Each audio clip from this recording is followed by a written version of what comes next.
afternoon, good evening, depending on where you are joining us from across the world. It is the 4th Akwa Ibom SME Roundtable 2020, and we are pleased to welcome you. It's our third conference for this year, talking about building tech-enabled SMEs. Many thanks again for joining us today. We want to acknowledge our participants from Mauritius. Thank you very much for joining us.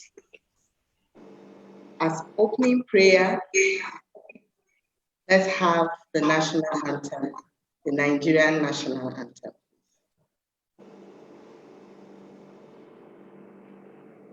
Thank you.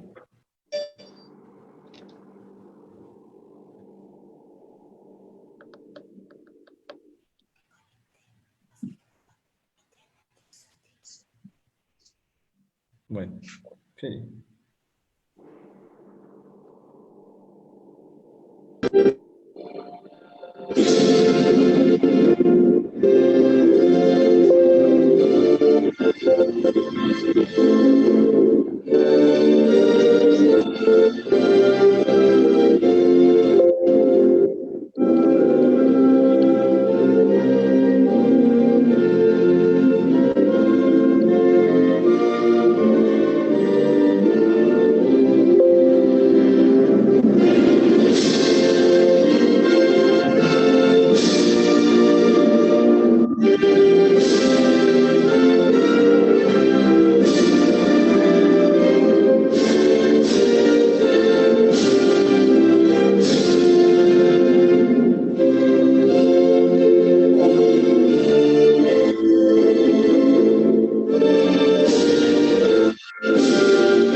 Special projects and conferences at Wider Perspectives Limited. I'm your umpire today with Adobe Ume, my colleague, assisting me as the need arises. You're welcome. To ensure our time here is meaningful today, we will quickly establish some housekeeping. Okay, so I'll have you know that this program is a very interactive program, and we would like you to participate effectively. It's very important that we all engage and interact. So our chat room is enabled. Kindly share with us your comments, your views, your thoughts in the chat box. And if you're joining us on Facebook, kindly use the comment section to share your views with us. Also, the Q&A session is also enabled. Feel free to let us know if you have any questions. And so we advise that you actively listen so that you get all the information that's going to be shared here today. We're streaming live on Facebook. So please, if you're here with us on Zoom, kindly let your network, your friends know that this event is going on and that they can join us on Facebook. This recording will also be shared after this event on our social media handles. We'll be displaying that later. So please feel very free to go back and get more information just in case you didn't get anything while the program was still on. So let me quickly give you an overview of today's program. We're going to, right now we're displaying the program on the screen. We're expecting the Commissioner of Akwa Ibom State Commissioner of Trade, Industry and Investment. We're expecting him to come. He's here to join us. We hope that he will be able to join us as the program progresses. The chairman of Weather Perspective Limited, Mr. Kalada Apiafi, is here with us, and shortly he will be giving us an opening remark. Weather Perspective has been doing this event, this forums for some time now. Right after the opening remarks by the chairman of Weather Perspectives Limited, Mrs. Elium Hansen, the managing director of Weather Perspectives Limited, will be sharing the journey so far of Weather Perspectives in SME development. And right after that, Dr. Elijah Apan, the executive chairman of Akwa Ibom Investment Corporation, AKICO, will be giving us a keynote address. And I want to let you know that you need to sit tight because it's quite loaded. Thereafter, we'll quickly have a panel discussion where we'll be talking leveraging technology, building sustainable businesses, especially in these uncertain times. We'll be having some poll. We would do a poll in the course of this event, just to test how much you are leveraging technology in driving your business. And after that, we'll have what we call the SME clinic, where SMEs will be able to ask all their pain questions. We have some regulatory agencies here who will be answering those questions. And after that, we would wrap up. So I would ask that you sit tight. Today's event is loaded and you definitely will get as much information as you would expect. So I'll just give you a quick overview. The most valuable 100 people to bring into a deteriorating society would not be economists or politicians or engineers, but rather 100 entrepreneurs. That's a quote by Abraham Maslow in the reading in the Economics of Education, United Nations, UNESCO, in 1968. So that is why we are doing this program, and that has been our strong belief that SMEs are the engine of growth. And so we have been going on and on ensuring that we build SMEs that are sustainable and are able to drive their businesses. Akwa Ibom SME Roundtable is a private sector initiative that provides the avenue for SMEs and stakeholders in the SME space to engage, network, share information, promote brands, exhibit, and make sales, connect to large buyers as well. Our objectives for doing this forum includes that we want to connect SMEs to large buyers of goods and services, we want to maximize business opportunities, ensure access to finance, market linkages, create wealth and job, explore export opportunities, advocacy, and then do advocacy for enabling business environment. And most importantly, network during and after the program. I'll just quickly let you know what we're about. Weather Perspectives is a management consulting firm, and these conferences are the flagship conferences of Weather Perspectives Limited. Weather Perspectives have 5 broad strategic business units. We have our economic analysis unit where we develop plans. It's interesting to let you know that we've developed very strategic plans, which in the course of this event, you will be hearing of. We also do feasibility studies and other pre-investment studies. We also do fund mobilization. We've been able to do that for quite a number of SMEs. And we are BDSP to the Bank of Industry in Nigeria, as well as EDI for the CBN. We also have the Human Capacity Business Unit, where we do capacity development, company diagnostics, design and implementation of organizational systems, education consulting, and talent management. We also have the Sustainable Development Unit, where we implement projects on behalf of our clients. We also have the Special Projects and Conferences Unit, where we organize these conferences. We do this as well for our clients who come to us to request that we organize this kind of conferences for them. We as well have the Strategy and Practice Development Unit, where we design, implement, and review strategic plans for organizations. We as well organize management retreats. Okay, so we have various specialized areas of training. We're displaying that right now on the screen. For want of time, I'll quickly take us to the program itself. I want to call on the Managing Director. Unfortunately, the Commissioner of Trade, Industry and Investment is yet to join us. So we will call on Mr. Kalada Apiafi, the Chairman, Wider Perspectives Limited, to give us his opening remarks. The Chairman, sir.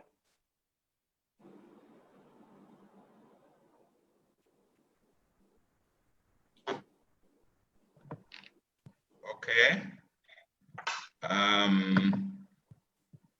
Good morning, good afternoon, good evening, depending on where you are in the world.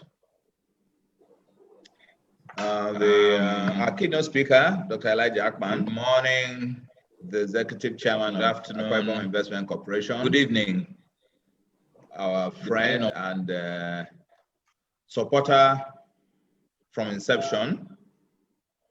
I recognize the commissioner in absence. Our speakers and panelists, including Francois, who has traveled all the way to Nigeria from Mauritius by Zoom to be with us today. Mr. Hanson Johnson, the CEO of Start Innovation Hub. Is he with us now? Yes, he is. Okay, great. Nice to have you with us. And Awele Ayetuoma, the head Eastern Operations, Buff and Company Insurance Brokers Limited. I'm sure we'll be wondering what an insurance company is doing in tech-enabled SME forum, but that will unfold as time goes on. We're aware of the risks of cybercrime now because we're doing a lot of meetings and business on the internet. It has increased tremendously, so we need to ensure against that. The representative of government agencies, I believe Mrs. Pauline is with us. I don't know if there are any other people with us now. You're welcome. Captains of industry. I always feel that they should be called generals of industry. Maybe in other countries you can call them captains, but in Nigeria you have to call them generals of industry because it's a very tough business environment. CEOs and business association and groups, and our partners, the Akwa Ibom Ministry of Trade,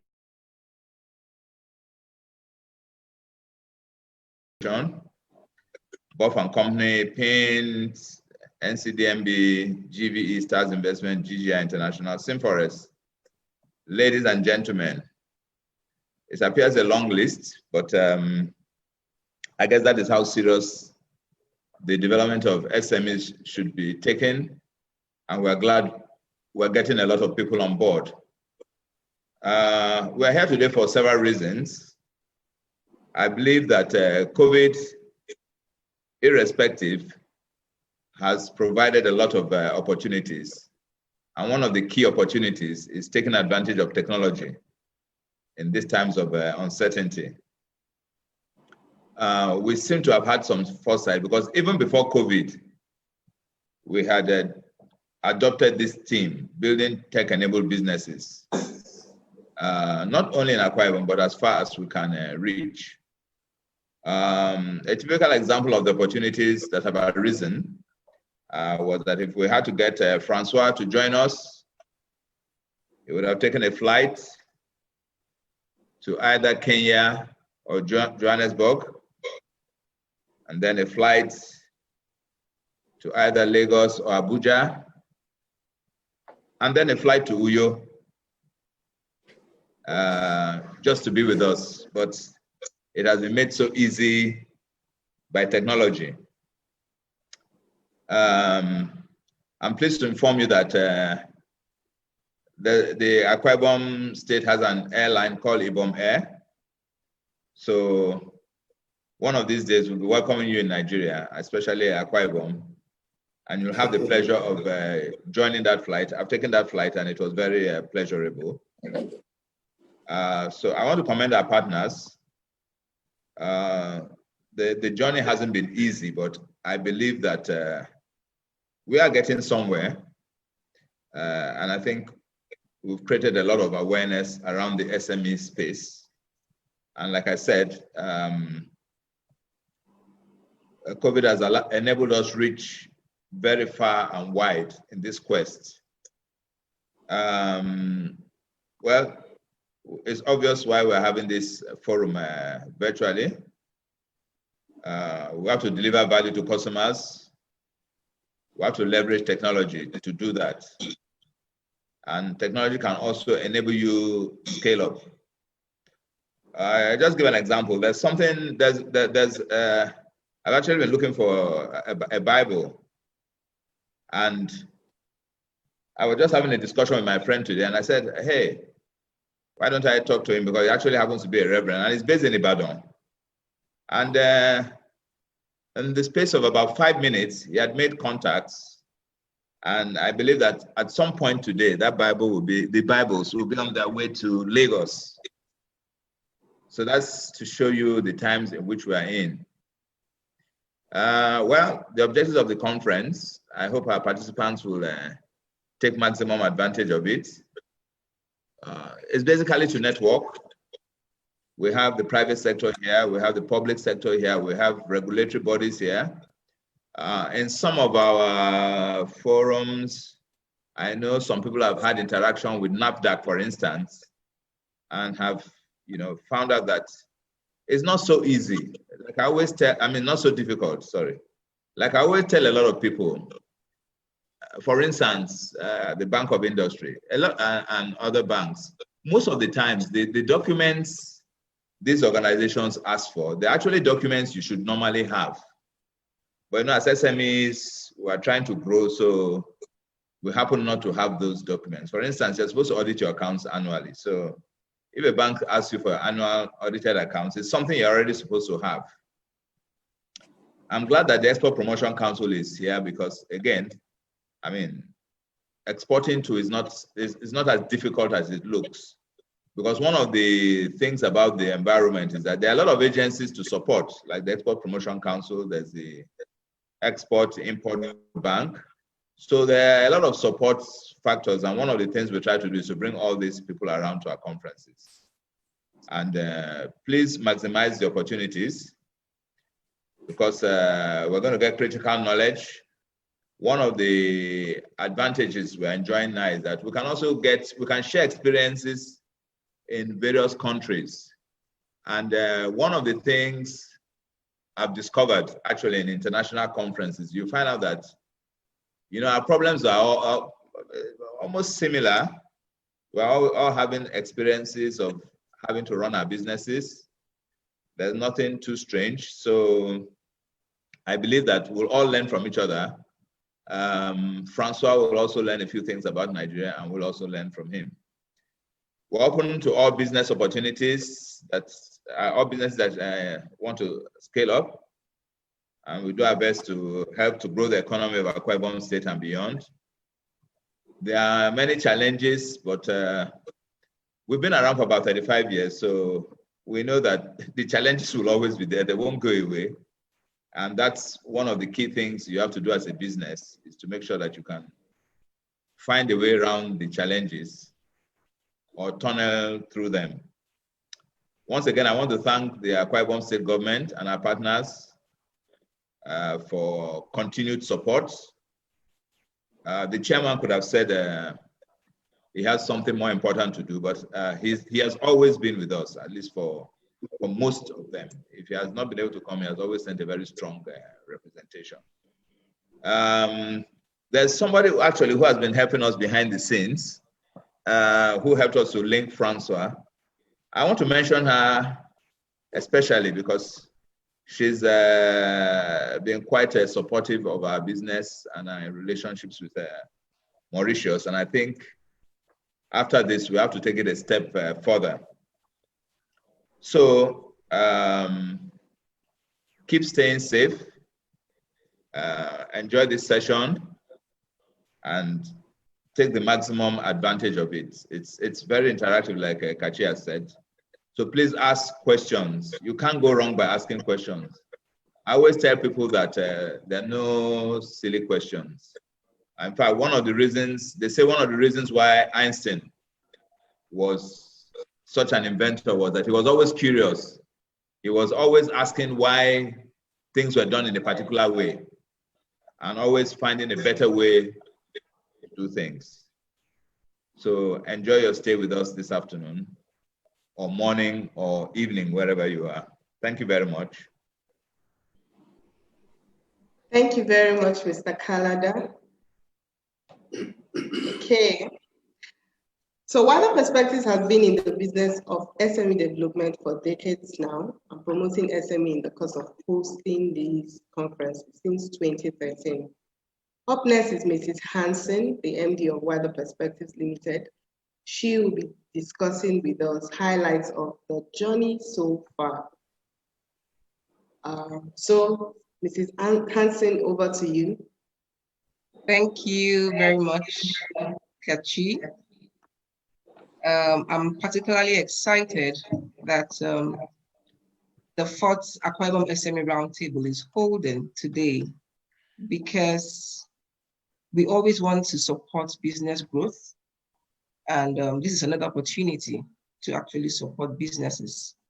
Mr. Kalada PFE has already given a very broad overview of what today is about. He's also talked about the objective. So we welcome you again to the fourth Akwa Ibom SME Roundtable.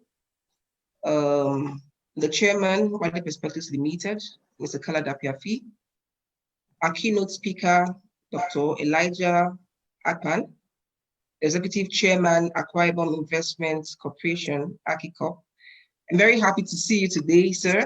Like Mr. Kalada has mentioned, he's been very supportive right from the very first SME Roundtable. He was present at the very first one, and he's been supportive all the way. We're so pleased to have you again here today. Speakers and panelists, Francois Marc, we're so happy to have you. The CEO, Afridex Technology Limited, Mr. Hansen Johnson, the CEO, Starting Innovation Hub. I've been to the hub a few times in Akwa Ibom, and it's encouraging what you're doing at the Innovation Hub. Mrs. Awele Ayatoma, the head Eastern Operations, Both and Company Insurance Brokers. We're also very happy to have you here. Like Lada has mentioned, that there's a lot of support, or there's a lot of need in the cyberspace because of the various security issues. The representatives from the public sector, Mrs. Undulaka Pauline, Deputy Director, Trade Promotion Advisor, Nigerian Export Promotion Council, NEPC, Mrs. Comfort Uluchuku, Nigerian Export and Import Bank. We're very happy to have you here. Captains of industry, CEOs and business associations, and the various groups. We really would encourage you to really engage during the course of this forum. And we'll remember very strongly our dear partners. You've been with us from inception, and we still have you partnering with us to support business growth. The Akwa Ibom State Ministry of Trade, Industry and Investment, BOF and Company Insurance, you've been there with us. PIND, the Foundation for Partnership Initiatives to the Niger Delta, you've been such a wonderful support. Nigerian Content Development and Monitoring Board, GVE, Stars Investment Limited, Sinforest, GGI, you've been there with us, and we're very pleased that you have found this forum worth your support. It shows that you want to contribute to the growth of the economy, of the Nigerian economy, and even globally. Our participants, we welcome you. Yeah, we've had this forum, we've held this forum, and we've been engaging in the SME space.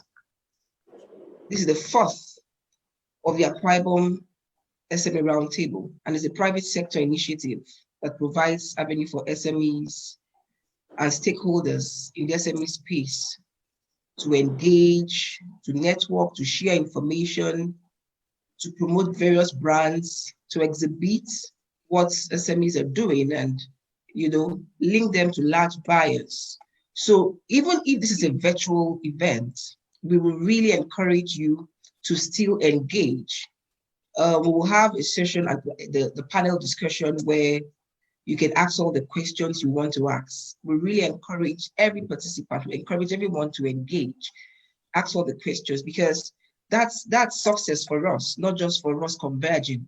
We want to address your pain points, and we want you to grow your businesses. We want your businesses to be impacted positively after this event. So engage, speak with share your thoughts, and then even amongst yourselves, you can always connect with us.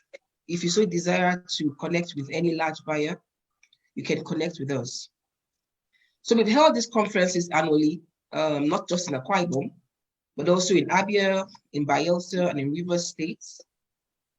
We had the 5th Abia SME Forum on the 25th of June, 2020 this year. Despite the lockdown, despite the issues we had with the pandemic, we still had this forum. We had it virtually because we know how important it is to keep supporting businesses, especially at the time when businesses were seriously hit, negatively impacted.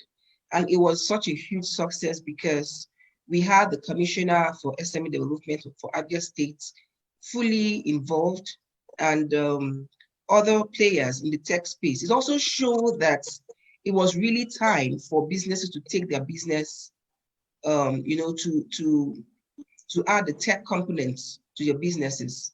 Because if your business was not tech enabled during the COVID period, you know very strongly that it would have impacted on your bottom line even more than it did. For those that didn't have their businesses tech enabled, they were worse hit. Imagine a brand as big as Primark that had only on-site shops. They didn't have any online presence. They were seriously impacted because they had zero sales during the heat of the pandemic. So for businesses that didn't have their businesses tech enabled, they were seriously impacted.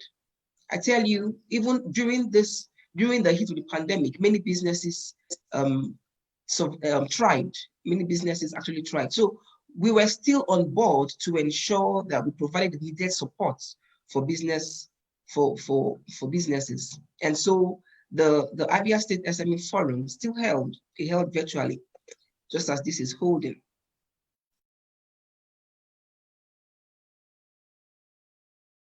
To meet the identified needs. So it is not just about the forum today. There is a post-forum event. There are post-forum activities.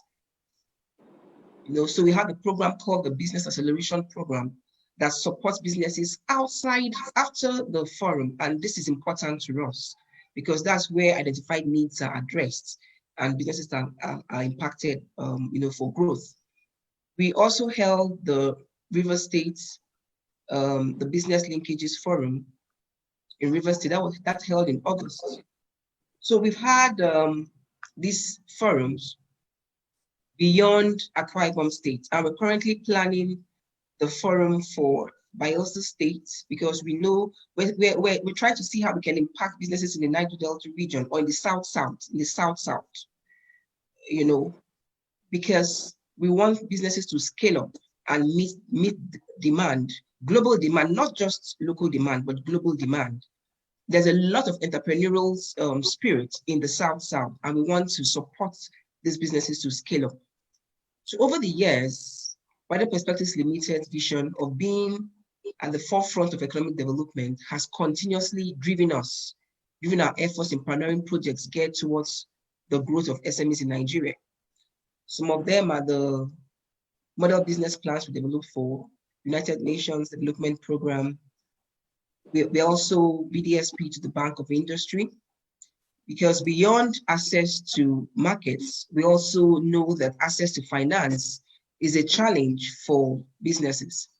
And managerial support is also something we found as very fundamental to support businesses.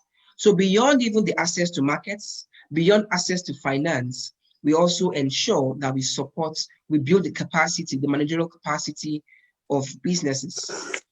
Today, we have participants from Mauritius, and we are happy because a few years during the second Akwa Ibom SME Roundtable, one of the participants who produces cocoa wine, gave a gift to our chairman, and this wine was shared with our friends in Mauritius, led by Frances. And we can see the picture on the screen there. They enjoyed the wine. They took that picture and they said they had a very good time. And that wine was produced in Akwa Ibom State. That wine was produced by one of the participants at the SME Roundtable, the second SME Roundtable, Akwa Ibom SME Roundtable. So, Dr. Elijah, this is something that you can take note of, and we can help these businesses to explore the export market, the global market, and even the NEPCs here too.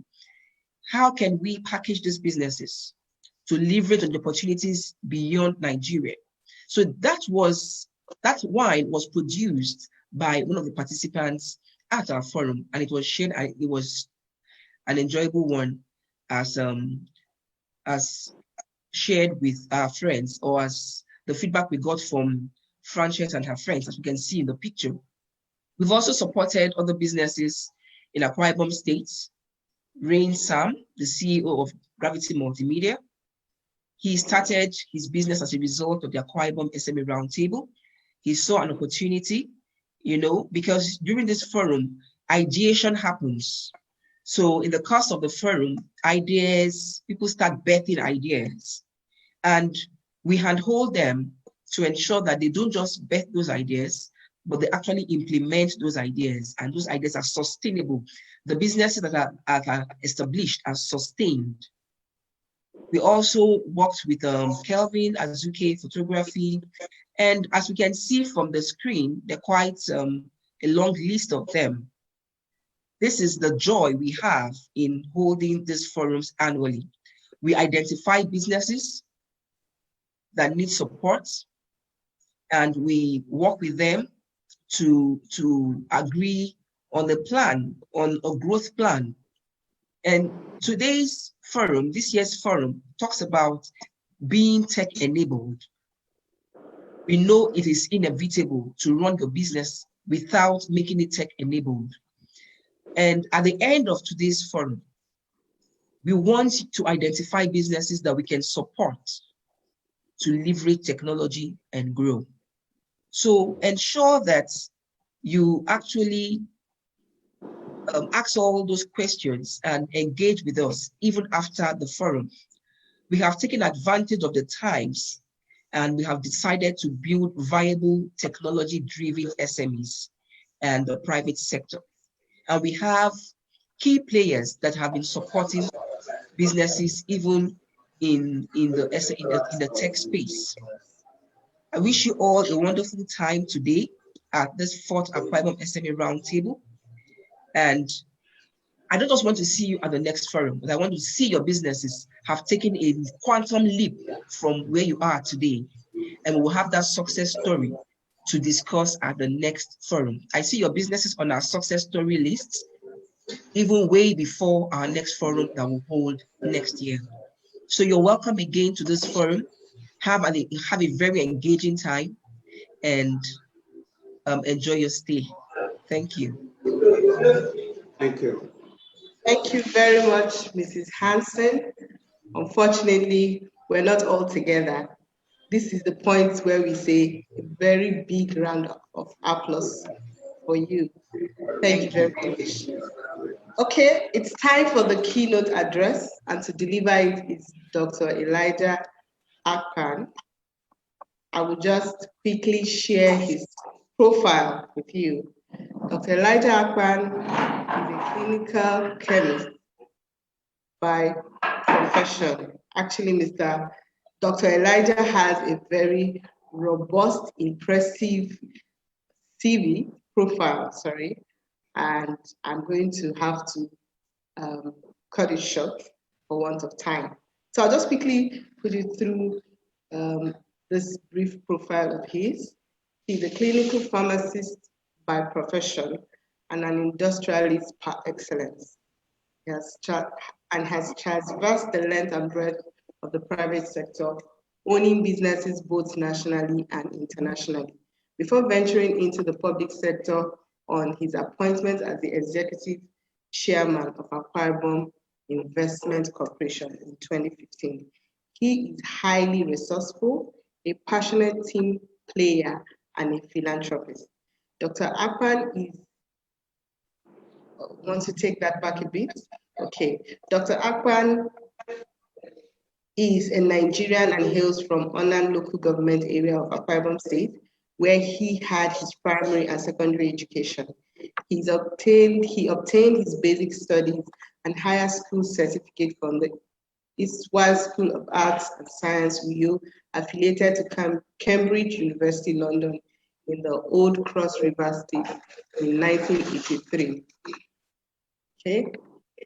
He also served as the executive vice president of Subnergy Enterprises, Las Vegas, Nevada, USA. By his appointment as the executive chairman of Akigov, he is the chairman of the board of directors of companies with government interests.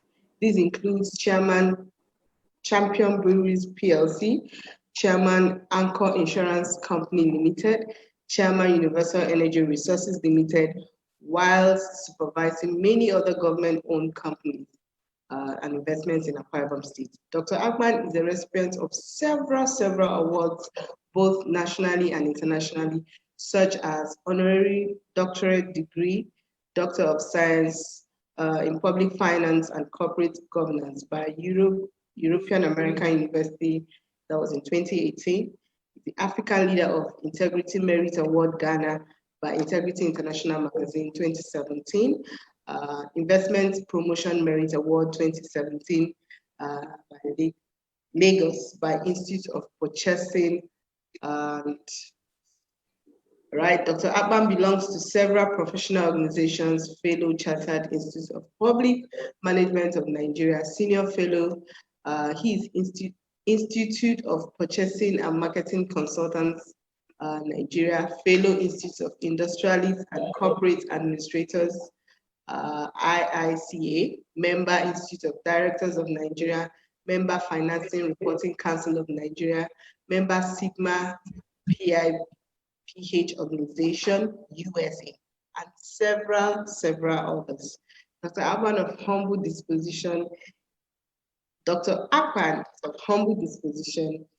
kind-hearted, go-getter, and successful entrepreneur, as well as a man of God. He has served as an honorary member, Las Vegas City Council, State of Nevada, USA. He is happily married to Ineofok. I'm sorry if I've murdered that name, sir. And the marriage is blessed with 5 lovely children. Dr. Akpan, we Dr. Elijah Willie Akpan has indeed proven his mettle in the service to God and humanity. Sir, we are very happy you're here to share with us from your wealth of knowledge your keynote address, sir. I want to thank you very much for the opportunity that you've given me to participate this blessed day in the 4th Akwa Ibom Roundtable SME conference. I'm proud to be an Akwa Ibomite. I'm also proud to be a Nigerian.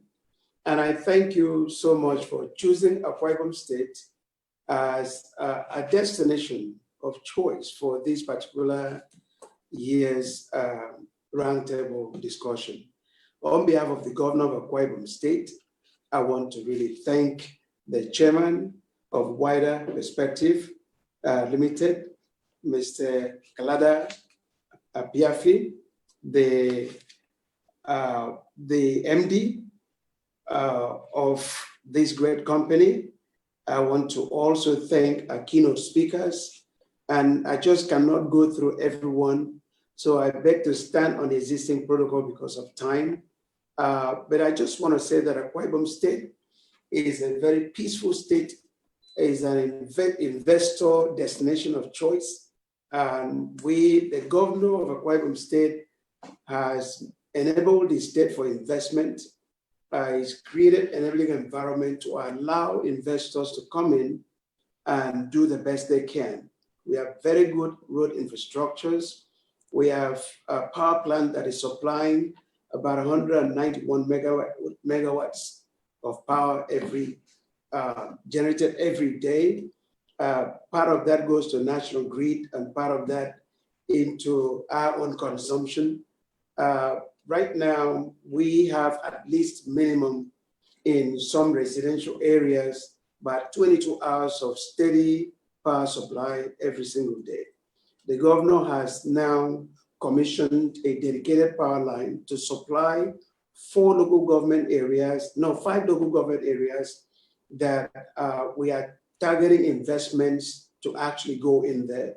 Within those 4 local government areas, we've designated over 50,000 hectares of land under a free trade zone to cater for industries. And part of that also will accommodate Ibom Industrial City, where we're going to build the deepest deep sea port in the entire continent. And so Akwa Ibom State is it's really sought after. We have the most producer, the best, the #1 producer of crude oil right now in the entire nation. Mobile Nigeria and other IOCs are all here in Akwa Ibom State. I want to really thank God so much for the opportunity to meet with Frankers and most of our guest speakers and some of those who are from Akwa Ibom State. I'm very happy at what you're doing right now. I would not like to suggest that whenever you have time to stop by Akwa Ibom Investment Corporation so I can meet with you and so we can introduce your products to the government and see whatever assistance can come from there. I equally want to thank you so much, all of you, for the opportunity that you've given me. And I know that I have prepared my keynote address, which is focusing on the topic, leveraging technology and building sustainable business, especially in uncertain times, as we are in right now. It is my honor to be asked to deliver a keynote speech at this very important forum. I would like to first congratulate Wider Perspective Limited for the excellent arrangement for this seminar and for keeping to NCDC's protocol of physical and social distancing. I trust that all the participants are enjoying the new normal way of adapting to technology into business, the Zoom way. I also would like to thank those who are in one way or the other have talent, have lent their support to the success recorded by Akwa Ibom Small and Medium Enterprise Roundtable Conference this year so far. Today, let me start with a brief overview of uncertainties posed to businesses in our environment. Two of such in recent times have been COVID-19, a global pandemic, and recently the national challenge of NSAS protests, which has spread to almost 2/3 of the states in Nigeria.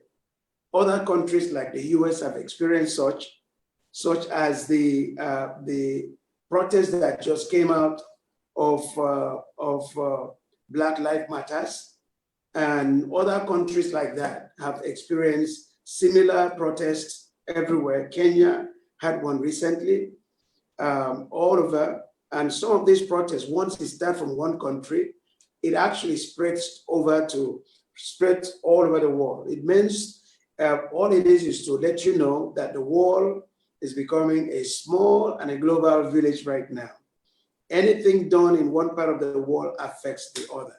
And so SMEs, what affects an SME company or SME businesses in Nigeria will actually affect other SMEs in other countries. These challenges present significant threats to lives and livelihood. The trick for business is to adjust to the new arrangement by leveraging technology. These for our small and medium business enterprises is the new norm, a new normal, and the resilience they need to continue in business. This discussion is centered on how SMEs can leverage technology in building sustainable businesses driven by technology, and I shall elaborate on the issues further during panel discussions. Now, how do we leverage technology in building sustainable business, especially in certain times like this? Is for us to build structured business driven by technology. The operational uncertainty posed by COVID-19 represents a tremendous shock and burden to small and medium enterprises, SMEs.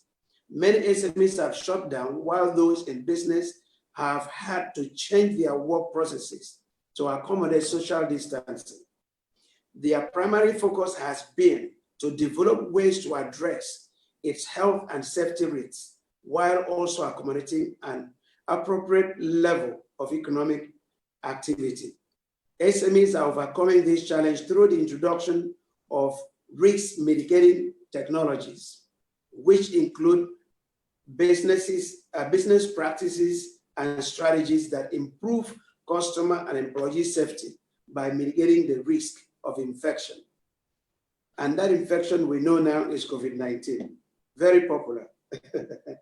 An example is the Domino Pizza, which opened its Uyo branch during the early days of the COVID-19 East lockdown, with takeout and deliveries only via Domino's Pizza Nigeria app, telephone, and social media platforms. And we also see this practice everywhere in the world. For example, in developed countries, they've already started this process whereby you can sit in your home, make a call to the companies that are producing maybe food or stores, and they will deliver to you. You can actually go online and order your food, order everything that you need. You can go there. Sometimes they have their own apps that you can actually use to access those products, and they will be shipped right out to you. Amazon.com today started very small, but today its shares are trading at over $3,000 a share, simply because during the COVID-19 period, they've taken advantage of the delivery and the distribution system that they already had in place. You order something today, you can choose to have it delivered to you overnight, within 7 days, within 14 days, except there are different price differences. And so they have already developed this technology, and SMEs have keyed into this for a long time. In terms of the health sector, you can just pick up your cell phone, go into an app, reach out to any drugstore, and they fill your prescription and deliver to you at home. There are some even drive-through food places pharmacies, grocery stores, food chains, shopping malls. You can actually go in there and pick your products. You can stand there inside your car, order what you need, it's delivered to you, you pay, and then you go. All of that is to actually save you from having contact with anyone during this pandemic. And so these technologies have already been there in the past. It's just now that we did not prepare for it and it just hit us, but we are learning. I believe at the end of this, most SMEs will do everything possible to key into what other parts of the world that are advanced are doing. Face-to-face meetings have been replaced by video conferences such as ours now across many sectors of the economy. In so doing, SMEs have increased the deployment of broadband internet access, improved software development tools, and the scalability of data centers. These technologies, though not new, have been adapted to drive the sustainability of SMEs. Second point is digital marketing. SMEs are less sophisticated in their digital growth and customer relations strategy, as they are used to the customers through word of mouth, referrals, or on the strength of hard-won reputation. That's 3 years. By God's grace, we shall be one of the developing countries, one of the superpowers. I have faith in that. The challenges of social and physical distancing have compelled SMEs to employ more the use of virtual interaction. For many SMEs, it will be the deciding factor in whether they make it through the uncertain times ahead. The unprecedented, almost total disappearance of all channels related to live events like conferences, trade fairs, road shows, etc., and the increasing barrier to face-to-face businesses means SMEs have to shift to digital marketing strategies. For example, we look at, there are some countries that they have serious conventions. I lived in Las Vegas, Nevada for a number of years. They have 2 huge convention centers. And all over the world, you have different kinds of conventions that are taking place from time to time. Technology convention, maybe could be something related to manufacturing, something related to food processes, all different types of conventions. And they are geared towards promoting their brands, their businesses. People have to come out and join those conventions. We really had situations, environments like this, where Zoom has graciously created this platform where we can now connect worldwide. You don't have to spend the time to travel overseas, the risk of traveling, all of that.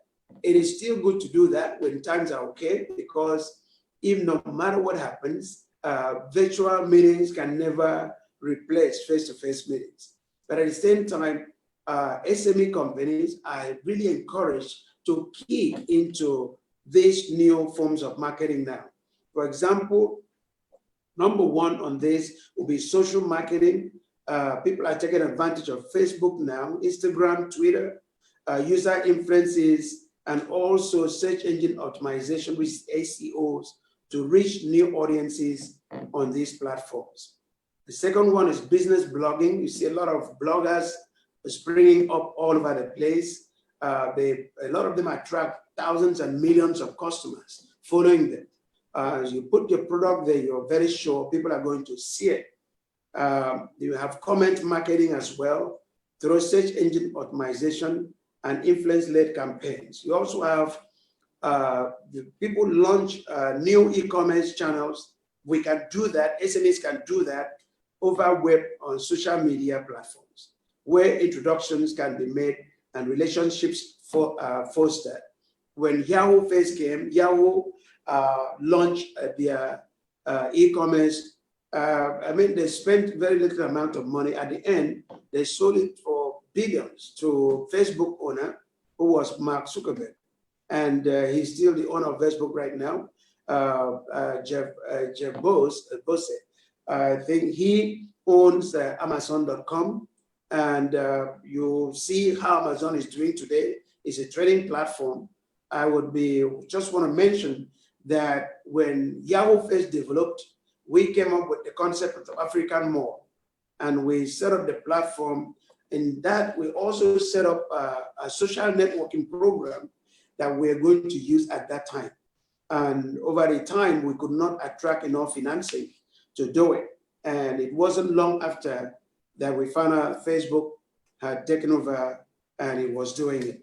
And so people start small, and before you know it, through appropriate use of technology, you can reach billions of people throughout the world, and you can actually become a multi-billionaire overnight. Next one is websites. People create websites for their businesses. People also create social media campaign, and also immersive interactive 3D virtual events on Facebook and LinkedIn Live. The third point I'm going to make is maximizing opportunities using technology to leverage on today's challenges. SMEs willing to thrive must adapt themselves to the new customers' requirements and embrace technology in order to improve production and services. To overcome this crisis, SMEs need to be receptive and responsive, be proactive. There are many technologies that can help SMEs not just carry out their normal activities, but also enhance business processes. These are number one, the use of ICT. SMEs need to use ICT to continually improve their means of communication virtually, regardless of the business locations. This makes it essential for businesses to remain working as going concern. The use of Zoom is a popular platform for business meetings and conferences in the new normal. We are now in a new normal. The second one is digital solutions.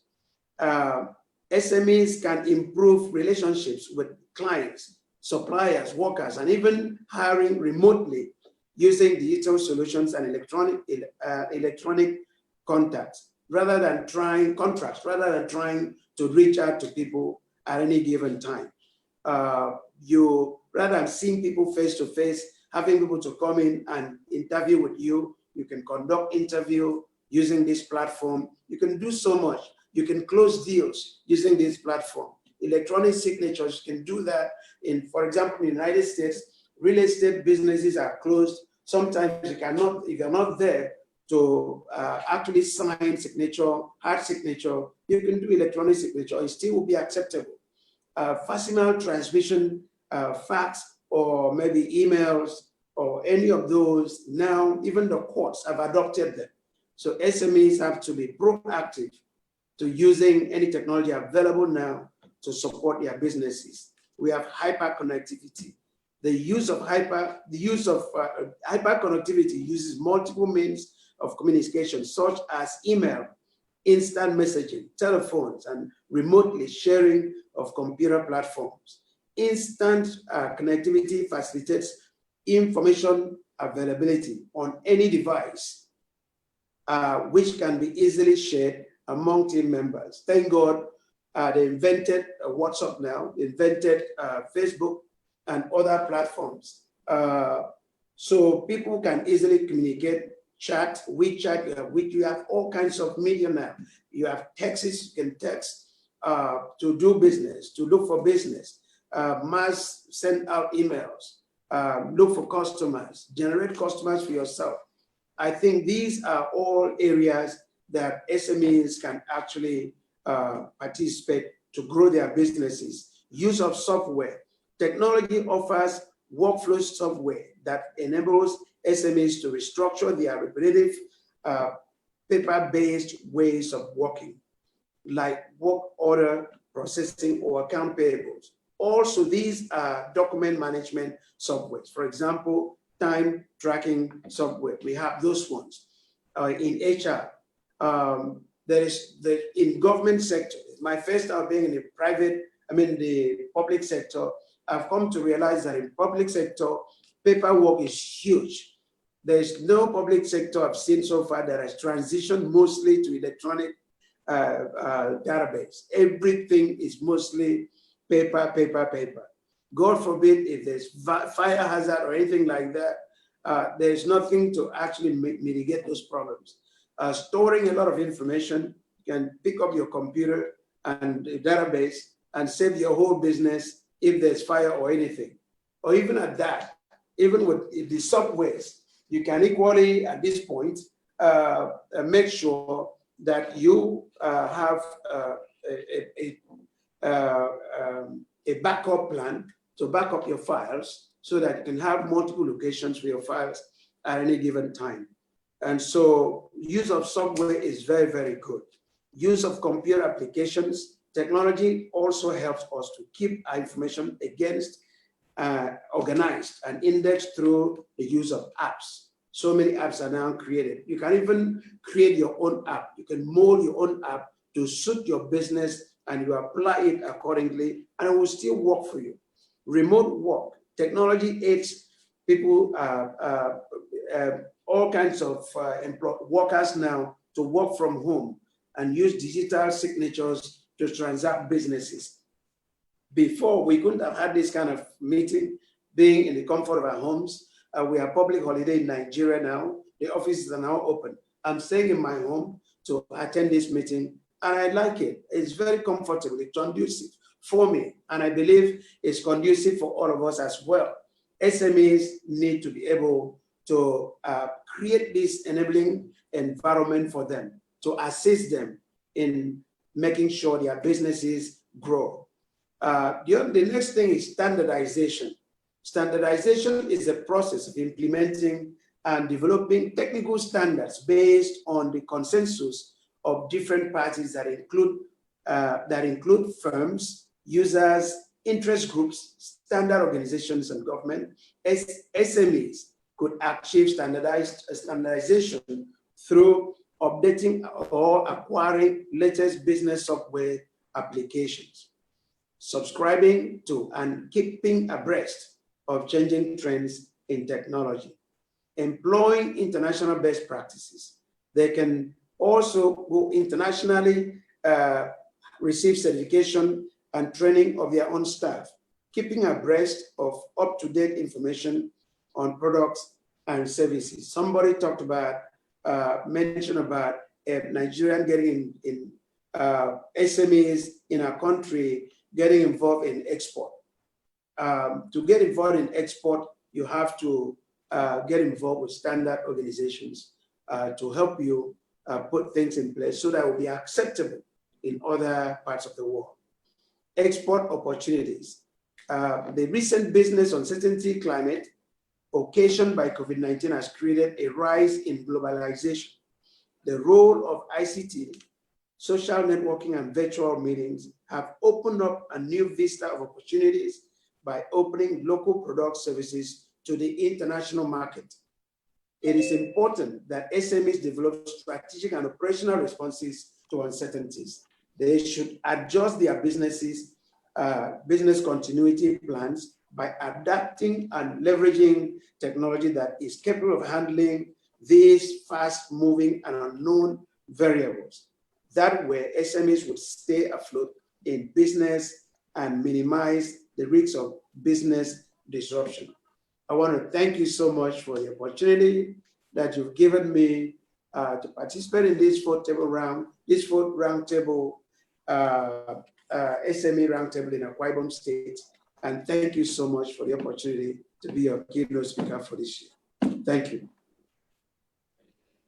Thank you very much, sir. Thank you. Thank you so much. You have shared great insights with us, and we believe that our SMEs and businesses listening to us have learned quite a lot. We'll be launching the poll now to test how you're leveraging on technology for your business. Please give us your feedback. We'll just give you 3 minutes to do that. While that is going on, we would like to thank all our sponsors in the past and present, especially BOF and Company Insurance Brokers Limited, for supporting us in these times to be able to do this forum today. And so we'll be inviting Mrs. Awele Ayotoma to give us a brief introduction of BOF and Company Insurance Limited. Mrs. Awele, please unmute and just tell us about BOF. Okay, thank you, Kachi. Can you hear me?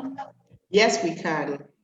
Okay, thank you very much. And thank you, Wider Perspectives Limited, for having me at this forum. Please permit me to stand on the existing protocol. So about BOF. BOF and Company Insurance Brokers Limited is an indigenous insurance broking firm providing personalized and professionalized insurance services to all her clients all over the country for the last 3 decades. Company was founded by Chief Babajide Olatunde Agbeja, a renowned chartered insurance practitioner with over 4 decades of insurance experience. Our team is made up of qualified men and women with vast knowledge in various fields.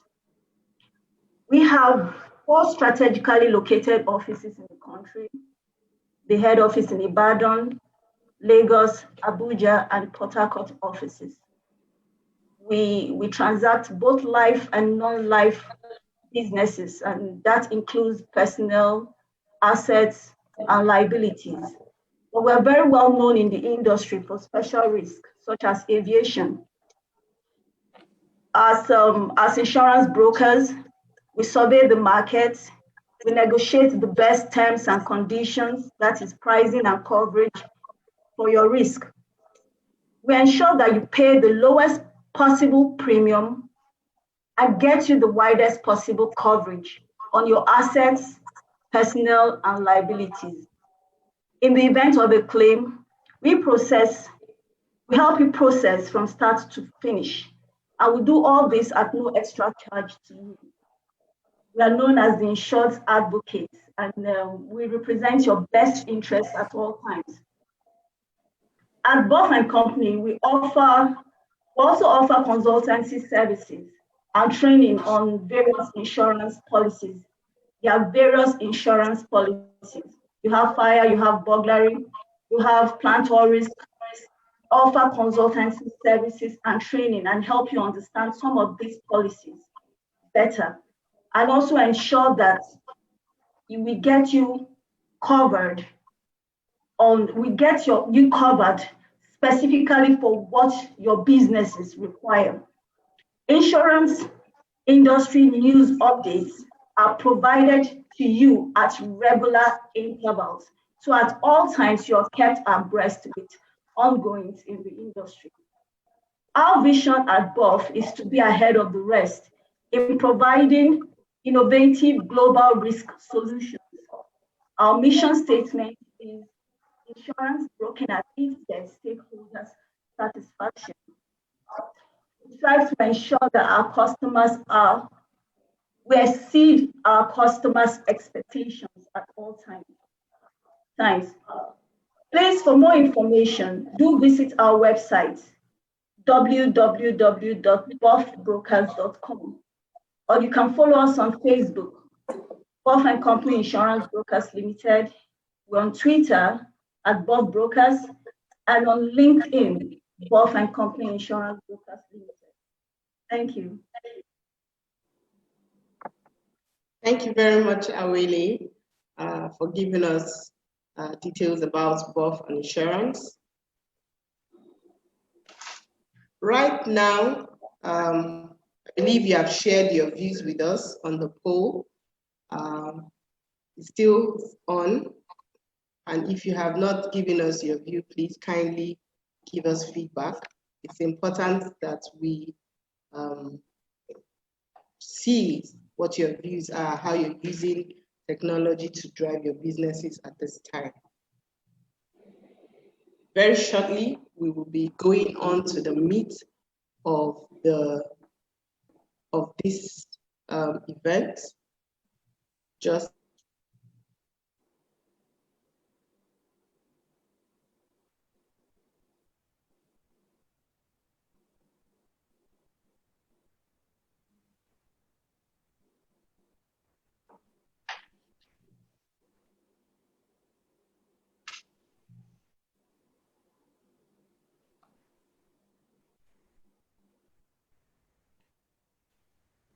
okay. We will come back to share the results of the poll. For want of time, we don't want to keep you waiting for too long. We'll move right into the panel discussion.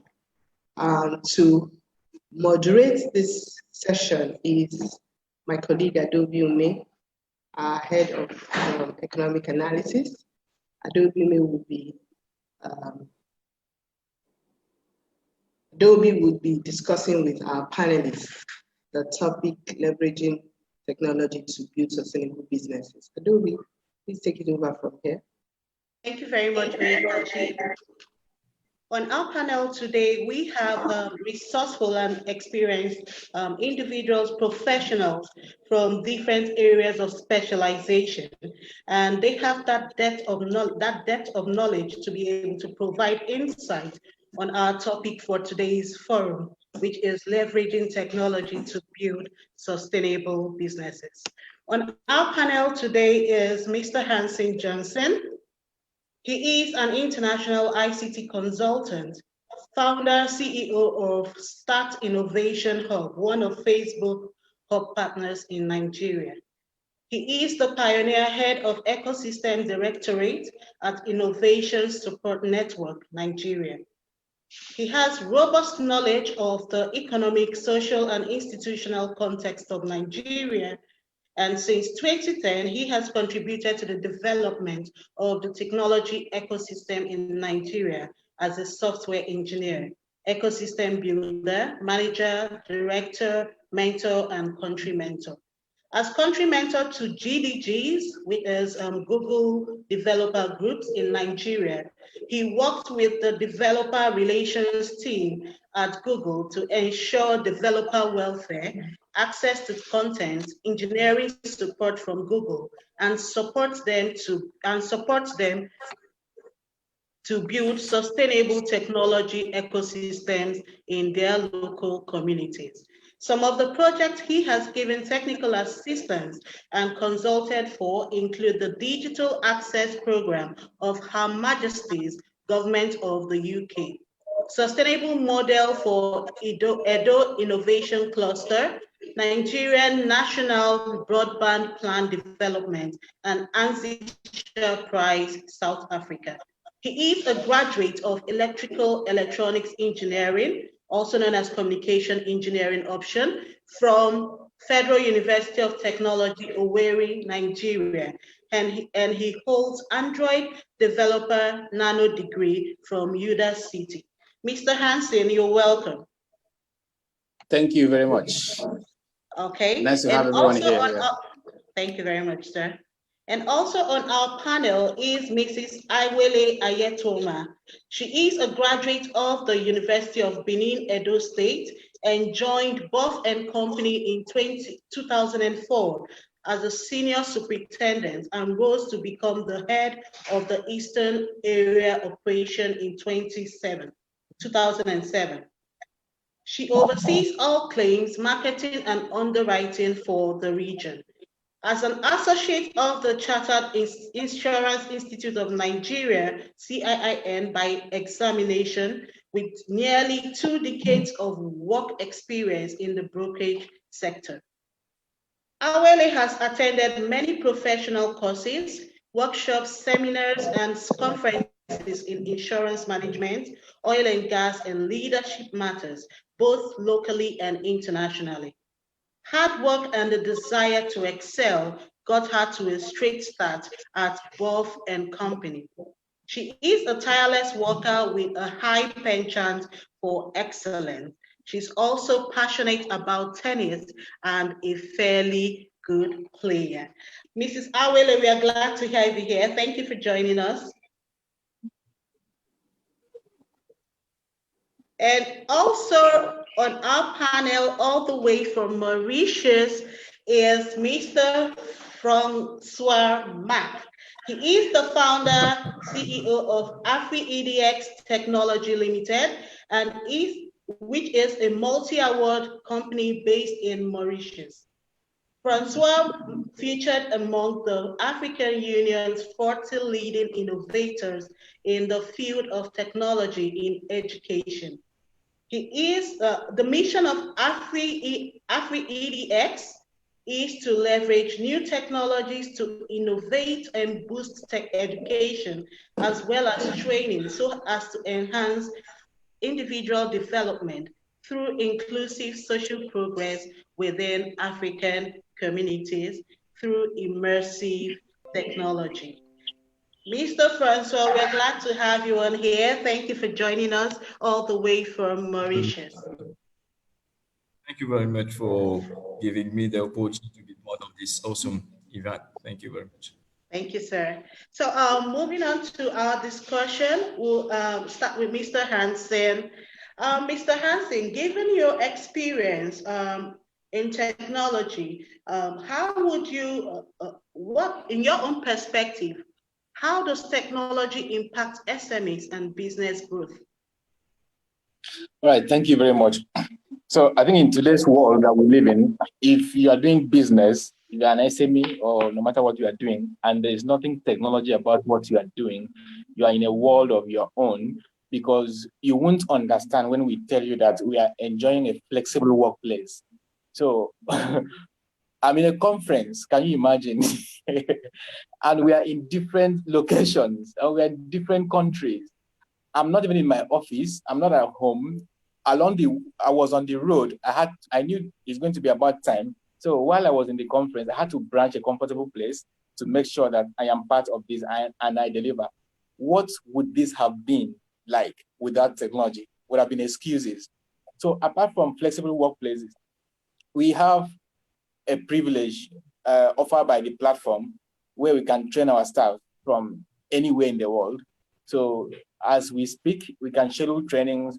Gone are the days you must travel to a common location. So apart from those logistics affairs, how about even business itself? Imagine having 1 million customers, or even 1 billion customers. So for you to move from being an SME to the next cadre of that particular arrangement, it means that if you have technology, the future is somehow assured, because you are likely getting to where you have been aiming at if you do what you have to do and successfully. So away from the remote aspect, the impact on technology also help in reducing costs. SMEs always, we complain a lot that we don't have funds, and even when we don't have funds, where we are also expecting for funds to come are also complaining of lack of or short of funds. So with technology, you can leverage that platform and you save a whole lot of costs.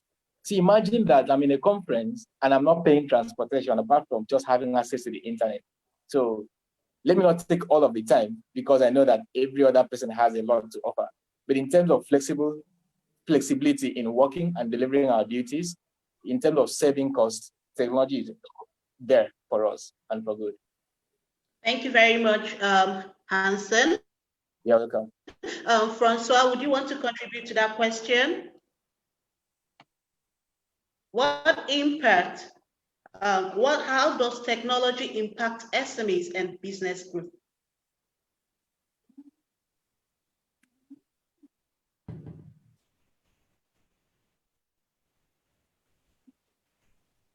Can you hear me? Now I can hear you. Please go ahead, please. Okay, the question goes like this. How does technology impact SMEs and business growth?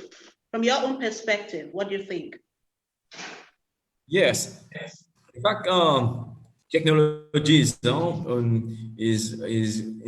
transforming the culture, the way you're delivering business. And now with technologies like Google and other technologies, is making the business working in real time. So if you use technology like Google Docs, Google Slides, and so on, this can enable the team to work anywhere. So most of people are used to Zoom, technology like Zoom, but we on our side, we use Google technologies to deliver whatever you do. So we can work anywhere, we can collaborate, we can share the information.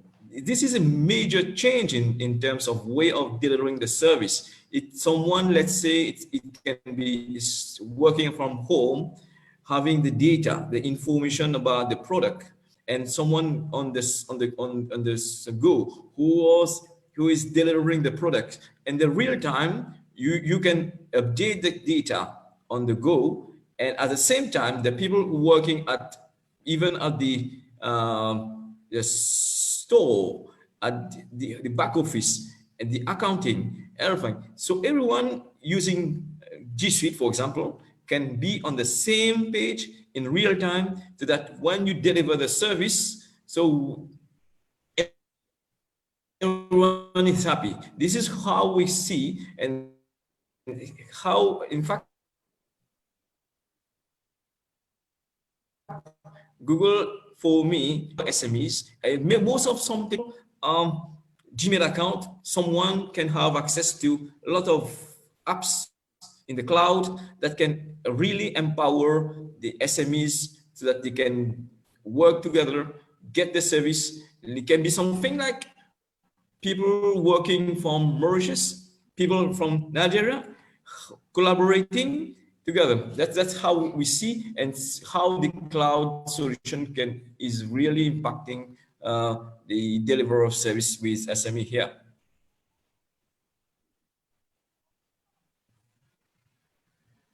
Well, thank you so much for that international perspective.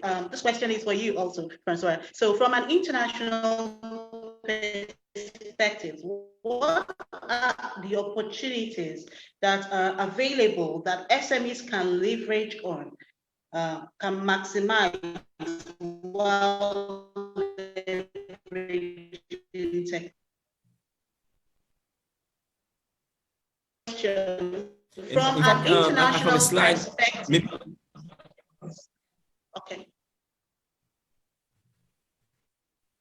Yes, for me, the technology is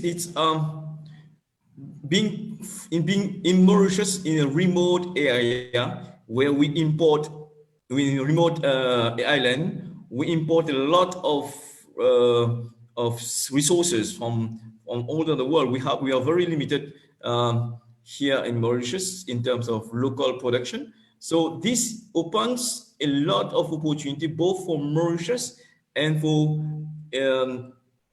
international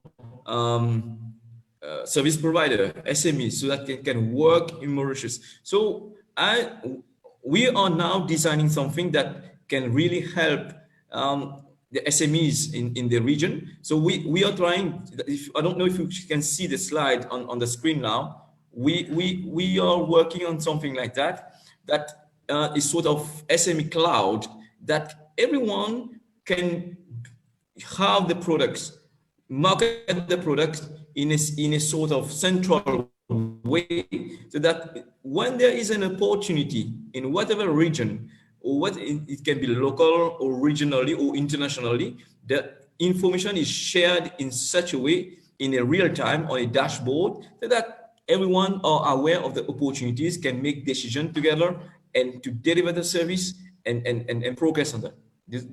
Is that answer to your question? Yes, it does. Yes, it does. Thank you so much. So we have another question here, and I'll just direct the question to Hansen. And the question goes like this: what skill set is required to enable businesses driven marketplace? All right, a couple of them, because before we even go very technical, if you cannot communicate, you're going to have challenges, because this is a knowledge economy. With the availability of social media platforms, you need to know how to convey whatever you have to offer, so that your target will be able to see understand and get engaged for you to convert them to achieve what you want to achieve. So communication skills matter a lot. Apart from that, you should be able to sell yourself or your product or your services. If you can't sell, then you are still going to be having challenges. So most people that I've met that are very technically inclined, they don't take the soft skills aspects of it serious because they are technical people. But if you are able to have both technical and soft skills, then I think you are standing a good chance to do even better than others. Then if you also have the soft skills and you don't have these other ones, the technical skills, then there's no product, because there has to be a product before you will need the soft skills and other business skills to be able to sell what you have. So technical skills matter a whole lot. And before you can harness them to create something, you should be able to combine what will be able to tell you even before a product is born that whatever you are venturing into is viable and is worth the time. So there's a term we use saying we love to fail fast and succeed faster. So with a combination of business skills, financial skills, management skills, and other soft skills, you will be able to use your technical skills and kind of simulate an environment and understand that whether this will be accepted by your target or prospective target customers if you eventually launch. So it's better to fail faster that way and fail fast and succeed faster. So in the technical skills, we may also go further to divide them into many categories. Digital marketing, software development skills, design skills, even legal, even though you may not need that, but there should be a level of understanding of the legal aspect that you need, not as a lawyer, to enable you push to where you will need a lawyer to take you further. So those are a few I want to share for now. Thank you. Okay, so it's you would recommend a combination of technical and soft skills. Yes. For businesses. So yes. Could you please explain what you mean by soft skills? Some persons may not really understand what's soft. Okay, that's true. All right, by soft skills, I mean workplace etiquette, communication skills, even how to answer phone calls, how you can write your own CV, resume, marketing skills, the basic things that will enable you get attracted to someone in a workplace or even in the market space. So those basic things that we may take for granted. Is it not letter? I know how to write a letter. Is it not answering a phone call? It's my phone call. So most people handle corporate social media channels or profiles the same way they handle their own private. So you should be able to draw that line and know when you are corporate and know when you are actually in the social media to indulge, So that's what I meant when I said soft skills.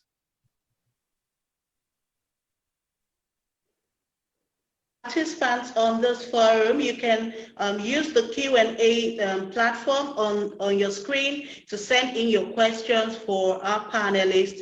And if you're also joining us from our social media platforms, you can use the comment boxes to send in your questions or maybe your contributions for this forum. So thank you, Mr. Hansen. I would go further to Mrs. Awele. Madam, are there security issues for businesses using technology to drive, using technology to drive their businesses? What are these issues? How do they affect businesses? Okay. Can you hear me? Am I on? Yes, I can hear you. Okay. Thank you very much. So are there security issues for businesses when it comes to the use of technology? Yes, technology. When you talk about technology, you talk about the use of phones, computer, the internet. So technology, you have the social media platforms, and then transactions done over the internet are the means by which organizations transact their businesses and reach their customers, their various customers and clients today. That is the standard today. These avenues also serve as gateways for attacks by hackers, then the internet fraudsters. I'm sure you've heard of what is known as the Yahoo Yahoo. And of course, sometimes even company insiders, they serve as gateways. So these security risk and or attacks are known as cyber attacks. They are also the means through which companies are being attacked. That is the cyber attacks. So such attacks, cyber attack or cyber risk, affect businesses a lot.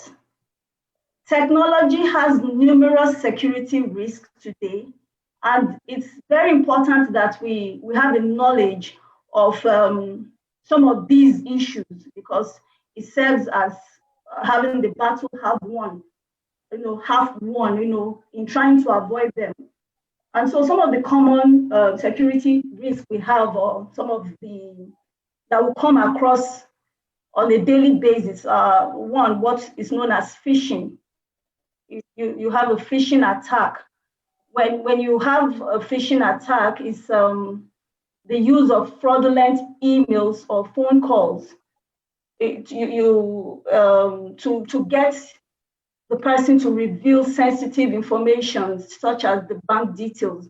These hackers or fraudsters send you fraudulent emails, or you receive fraudulent phone calls, and their intention is to get sensitive information from you.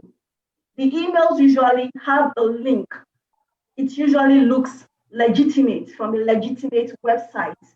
And if you go there, you're going to have several questions, all centered at having you reveal your details. I'm sure several of us must have experienced that, and that is what is known as a phishing attack.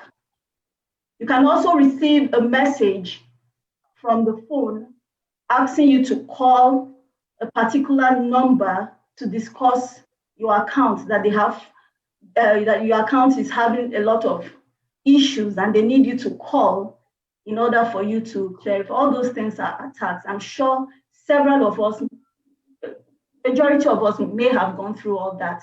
And the best thing to do is to ignore, delete immediately from your email. The next one is a malware. A malware is a malicious software that has a harmful intent. It is designed to corrupt your business information. It will cause system failure, or it can also secretly record your business or your company's activity. A malware usually affects a computer system after a phishing attack. So if you go through a phishing attack and you click on that website and you attend to it, you're actually preparing for a malware attack.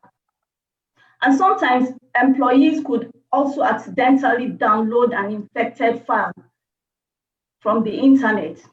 That's a malware, a malicious software with a harmful intent. You also have an attack known as a ransomware.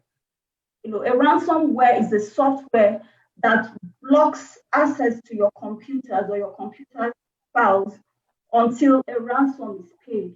So when these hackers come in, they block access to your computer access, and there's always a ransom demanded.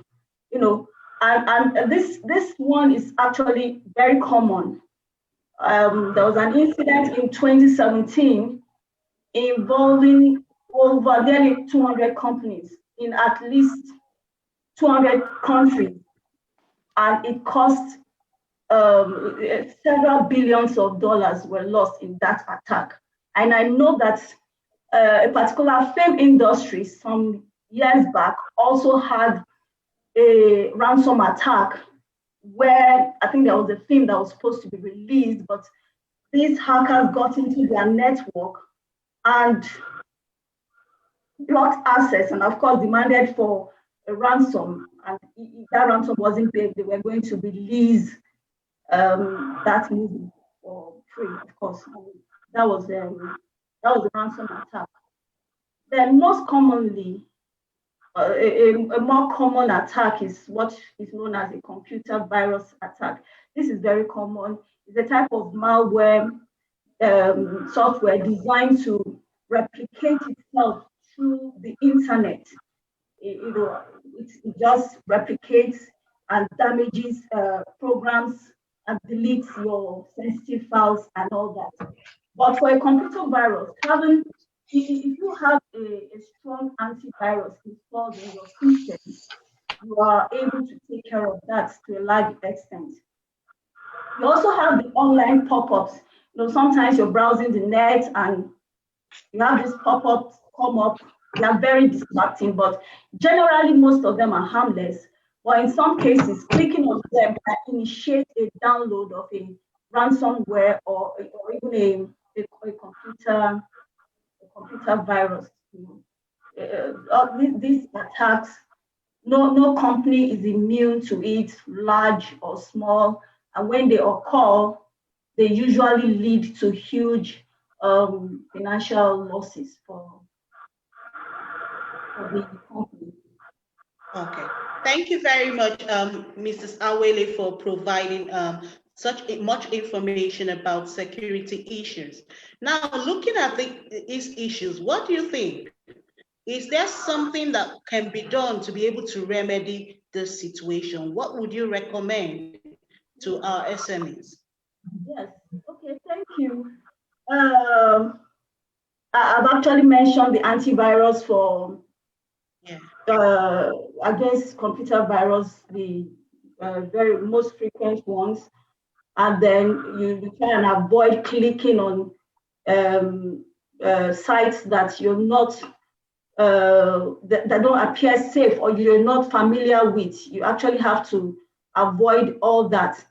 But another way to mitigate losses from attacks, from cyber attacks, when they occur, is actually by transferring the risk to an insurance company. And that is by taking a cyber insurance policy, or also known as the cyber liability insurance policy. A cyber insurance policy is a special risk insurance policy designed to protect businesses and individuals providing services from internet-based risk, or generally risk relating to information technology. Cyber insurance policy is designed to cover your business's liability from a data breach involving sensitive customer information. When a cyber attack occurs, usually there is a data breach, there is sensitive customer information that ought not to be released or ought not to be in the public domain being there. So there's a breach. And this leads to a lot of litigation issues. So a cyber liability policy helps you to prepare for, to respond, and to recover from a cyber attack. A business that stores sensitive data in the cloud or an electronic device should have a cyber liability insurance policy. So a cyber liability insurance policy is designed to cover your expenses related to the first party, that's you as the client, as well as claims against you by third parties, that's your customers. You lose, your customers lose. So some of the reimbursable expenses that you can recoup from such an attack is, one, the cost of carrying out a forensic information to determine what happened, how to repair the damage, and how to prevent the same type of breach from occurring in the future. The cyber liability insurance also enables you to recover monetary losses from the network downtime, business interruption, data loss recovery, and of course, the cost involved in managing the crisis, which also includes reputation damage. An attack can affect, a cyber attack can affect a company's reputation. If such an attack happens, a lot of people may not be willing to deal with you. So the cover enables you to repair your damage or to recoup what you have lost from your reputation damage.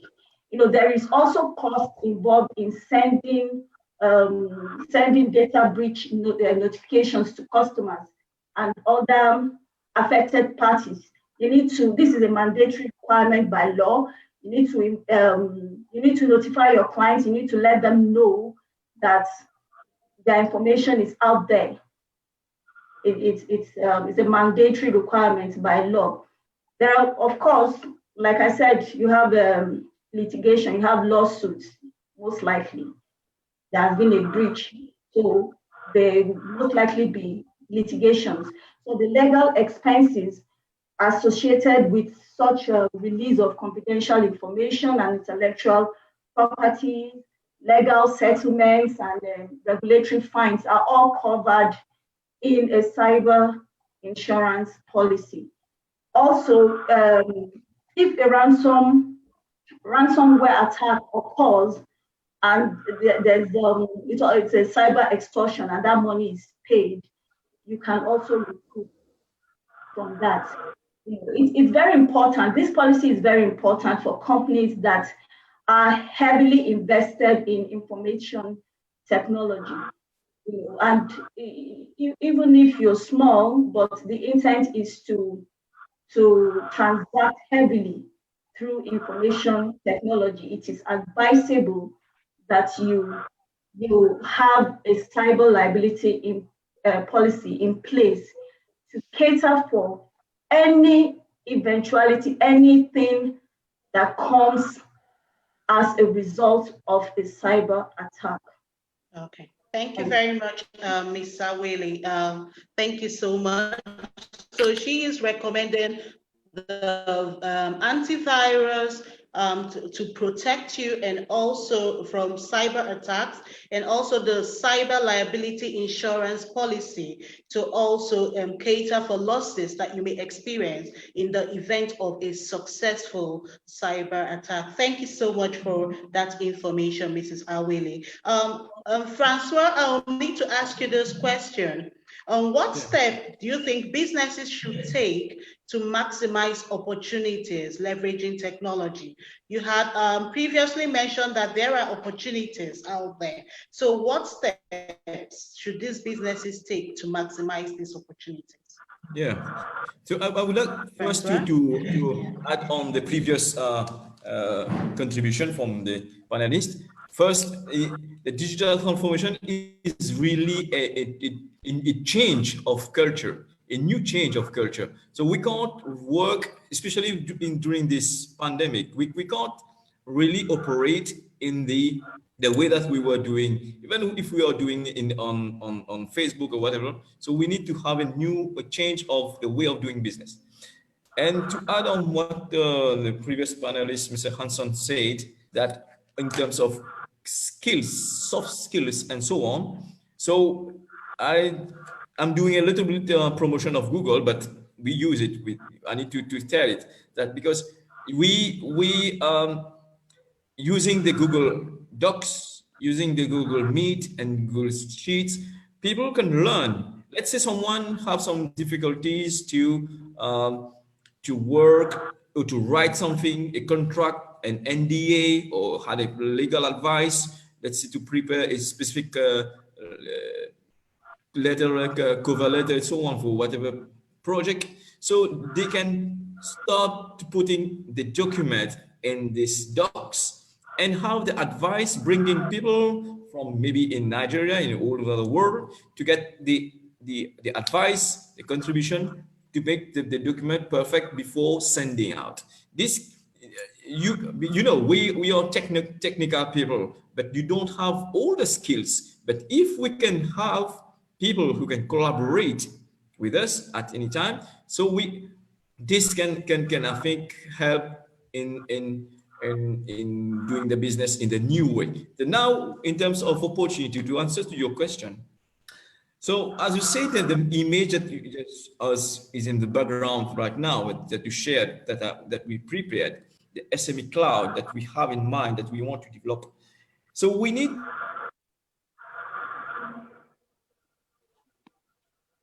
to have a sort of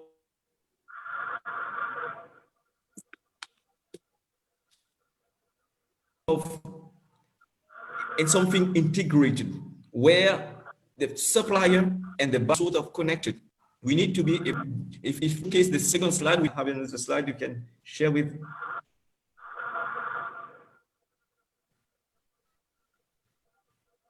Can you?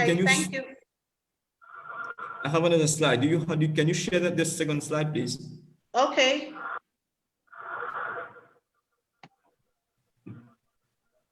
Yes, this one. So it will be a sort of dashboard where people, the SMEs, can have access to the real-time opportunities and to empower, because the SMEs need to be empowered on a lot of things in real time, and have the training based on the changes that are happening.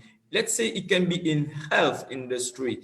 It can be, let's say you need to train the people where to use a new security things. So using the platform in real time, instead of going from places to get the information, you have a sort of central place that you can go, train, you get all the information so that you can boost your business. Did I answer your question? Yes, you did. You did. Thank you so much. So what you're saying is that training is actually required. Exactly. The training is based on, the training don't need to be the same thing for everyone. It should be a tailor-made based on the region and in a specific need. And we can't have the same training for the entire country. So each community, each product, each services should have their own, because when we are now in a digital transformation period. So when the digital transformation is not limited to only the use of WhatsApp technologies things. It's you need to design the service. Once you design the service, you know now which tool to use to implement the thing. Because let's say for someone who need to deliver food, so we deliver from the purchase of the product, the raw material for the production to the shelf where the buyer will come to purchase. This is one business model. So each business model should have the training tailor-made, so that, and not just training, but also the tools that are adapted to their services so that they can deliver what they need to deliver. Okay. Thank you so much, Francois. I'll move to Mr. Hansen. Mr. Hansen, we have a question for you here. What kind of IT support do SMEs require to push their brands? Because of economic purposes, I will always recommend social media. So you need social media support to your brand. Almost everyone is engaging on on either this social media platform or the other. So depending on the nature of your business. Now, when we say social media, not all social media platforms. So if your business is fashion, photography, e-commerce, you may want to choose Instagram first because it's a picture-oriented platform compared to Twitter, that is just a micro-blogging platform. It just 140 characters make a tweet and all that. So depending on what you also offer, if you have to write more of stories, you may want to consider Facebook and back it up with pictures. But again, aside social media platform or support, you need specifically someone that is a professional in content development to craft your copies for you, because you may have the best product in town, but who is selling it for you? Who is writing the copy that people are going to read and get interested in your product? Those things matter. You also need strategy. A team of strategists has to know when, how, where they need to release this particular product on these platforms. Outside this, because there's going to be, when you make a publication, there's going to be awareness that you have created. And the essence of this awareness is to bring engagement on what you have published. And when there is engagement, you need people in the office to engage these visitors, potential customers, and convert them to what you wanted, the main reason of going to that platform. So the whole business support is also required, even though you are on social media. And again, there are issues of copywriting, legal stuff. So you have to know where you got a picture from. It has to be your content, or you reference the source, the original source of that picture. So it's still all encompassing somehow. So it's only the platform that differs. All right, thank you so much. You already answered the next question I was going to ask you about protecting your brand on social media. You talked about the copyright thing and all that. One very good thing that I picked up from what you said is that the nature of your business and your target market actually should influence your choice of what social media platform to get on. And that's really a very good point. Thank you so much, Mr. Hansen, for that contribution. Francois, would you want to throw some light or contribute, add to what Yes. Hansen has already said? Yes, but I would like to say that once again, I'm promoting is again what the technology that we're using in Google Cloud. But people now think that when they need to move for the digital working from home, the business need to be able to have the same environment that they have, let's say at the office level, to move the same technology service at home. It's very difficult. So now with the help of Google Cloud, a virtual machine that we can run heavy software from home at a very low cost. This is changing the way that we are doing business. For me, I'm very interested with collaborating with Mr. Hanson and also with the film industry, because the Nollywood for me is something big that I think we can enable SMEs from Mauritius to have new ways of new type of work, because your expertise can be exported. It's not just exported as physical service. It's SMEs can export their services online.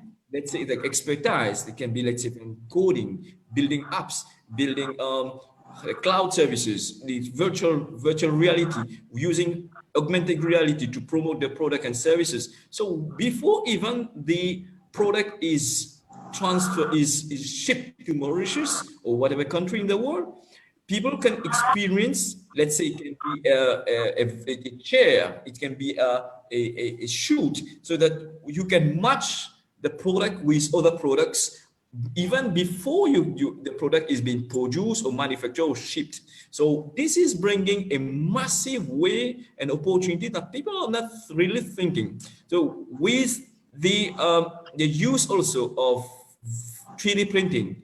So let's say something can be produced in Nigeria. So once you want to validate the product first in the physical, let's say it can be a mug, for example, and it can be a mug. You want to validate the design. So send the file either in 3D, that can be printed in 3D printer here. So validate and have something physical. So having this digital transformation culture, which is a huge thing, that it's not just using Zoom, it's not just using Facebook, it's using technology that will empower the SMEs to find new business opportunities globally. That's what I want to start to add. Oh, thank you for that contribution, Francois. I would also ask you this question. Are there some infrastructural support that you think the government should be providing to enable SMEs leverage and drive their businesses? What do you think? So yes, I think the government should give the SMEs more and more access to cloud services, so that will help them to run business in anywhere, and like training, and maybe some devices that is light and not expensive, like the Chromebooks, because which is light and is secure, and which is answer to the question of the previous panelist, that you need to have secure devices, and the Chromebook or one of the device which is secured and help you to reduce your cost, help the government to have the same device can be used for education. When I say education, it's not limited to just schools, but education, the SMEs on a lot of things. This is how I see the directional investment that should be done. Okay, so you are suggesting that the government can come Mr. into Benson wants to add something, I think. I want to contribute also to that. Oh, okay, fine. Oh, great. Please go ahead. Please go ahead, please. Thank you. So, because Mr. Elijah Akpan is here, who is heading a very sensitive unit in our state, Akwa Ibom, most small businesses are in a kind of dispersed settlement. One person is over there, another person is somewhere else. So in a situation where there is need for us to collaborate to achieve one thing, for example, the internet. You know, in our offices, we use MiFi, modem, GSM network to browse. That's not really productive, because when we want to pull or push more data, especially for us that are into software development, like we consume data really well. So we can't afford the kind of internet we need. For example, Airtel gave me an invoice of 4-point-something million annually for the kind of data we need. And we cannot afford it, okay? Then, but 3 hubs, if they were together, may be able to afford it. But their one is over there, another one is over there, another one is over there. So if we are able to afford, that means 12 million naira will go into access to the internet. Whereas if we are together in a cluster, one access would have given 3 of us that thing we are looking for. So internet is a huge problem, and clustering SMEs will solve so many. Even when investors are coming, they want to have a one-stop location to trade and do what they want to do. Computer village in Lagos is what it is because of clustering. So if we can achieve a cluster, so many things will be added almost for free. All right, thank you so much. I'm very sure Dr. Elijah Akpan has taken that back home. So Francois also suggested government come in to enhance security and cyber security for businesses, and that's a very good one. It's been like a very informative time, but we have limited time to spend on this panel because we need to move to the next items for this forum. But before we end this session, I would just like to if we can have some final words from each of our panelists. So I'll start with Mrs. Awele. Mrs. Awele, could you please, any final words for our participants? Okay, am I good? Yes, you are. Okay, I just want to say that with the recent happenings in our country, especially in the last 1 week, the importance of insurance really can't be overemphasized. Everything that you place a value on should be protected. Everything that matters to you, both assets, personnel, liability, should be protected. And at Buff & Company, it is our job to package and design policies specifically suited for your businesses. I hope to be reaching out to as many participants as possible in the coming weeks, or so. I would like to say many thanks to Wider Perspectives for having me at this forum. And I want to wish every participant and my co-panelists, the very best in all their business endeavors. Thank you very much. Thank you, Mrs. Awele. Mr. Francois Mark, could you please just say your final words to our participants before we end this session? Yes, I would like to thank everyone who Perspective for inviting me from far from Mauritius to be part of this awesome conference call. And I would like also to say that it would be great that we have something post this call so that we can stay together and connect the panelists. I think it will be a great thing to continue this conversation on and deeper at later stage. Thank you very much for giving me the time to share the few time experience with you. Thank you, Francois. Mr. Hansen. Yeah, it was so great. Yeah, it's so great to be with us. And I want to tell our participants, if it takes up to 5 minutes to achieve, automate it. If it takes up to 5 minutes to achieve, automate it. And when you automate, don't sit idle. I know someone that automated his processes and was idle in the office for 4 years. When they discovered, my new office. This is my new office. Is it not good?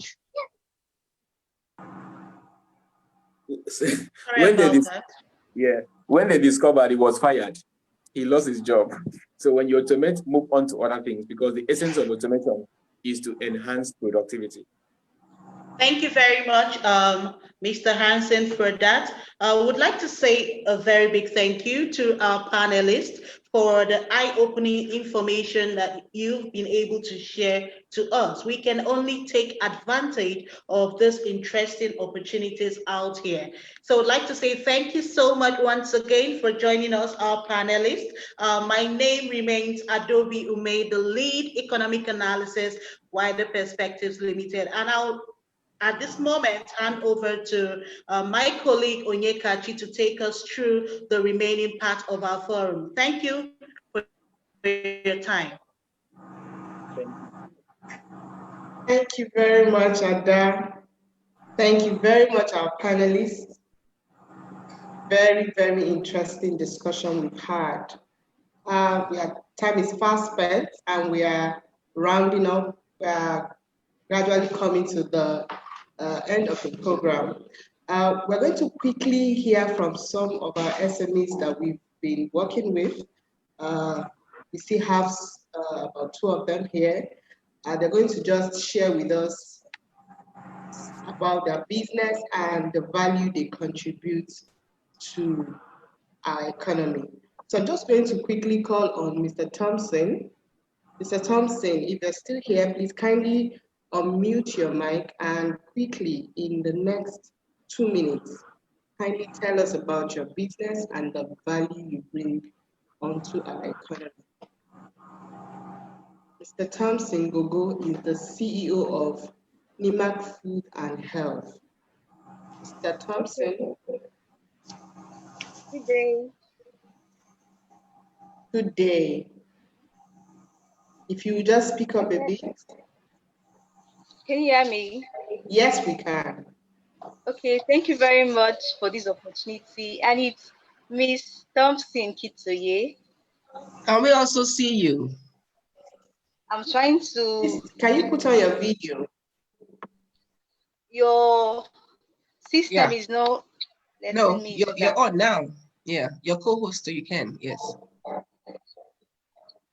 Hello. You're on now. All right. Good day, everybody. Hello. Go ahead, please. Good day. Okay. I'm so happy to be in your midst, and thank you to Wider Perspective for this opportunity and the platform. Please permit me to stand on existing protocol I am Kitoye Gogo and the founder of NIMAC Foods and Health. We're all about promoting nutrition and fitness wellness for all ages. We started in 2018 as an exclusive brand for child nutrition. But as time went on, we decided to stretch further to accommodate other ages. So through our arrays of products and services, we're able to promote a sustainable nutrition and fitness wellness for all ages. Our products include natural food products ranging from cereals to beverages to protein powders and whole foods. We also have sports and fitness equipment from simple jump ropes to more complex workout benches and so on. And then we have our services such as family-based nutrition and fitness programs. We have school-based fitness and nutrition programs. We have personal fitness training and consultancy, massage therapy, swimming classes, and so on. The idea is to promote an optimal health. And I'm so happy for the society. The positive attitude towards being healthy conscious is a plus for us to propel this goal and vision, to make it as sustainable as it can be, and to make it as transferable as it can be. We're located in Port Harcourt, but you can reach us through various social media pages. You can follow us on Facebook at NIMAC Food and Health or Instagram at NIMAC FH. You can also reach us via our email address, nimacfh@gmail.com. Thank you very much. We are available for your service, for your requests and orders and inquiries at any time. We are affordable, we are effective, we are very, very fast.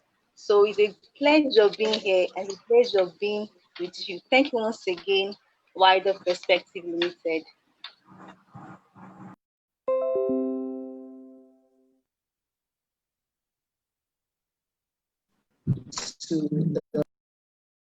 Welcome, Sepibo. Thank you very much. Good afternoon, everybody. I'm Sepibo Anen. Good afternoon. Good afternoon. Thank you so much, Wider Perspective, for this opportunity.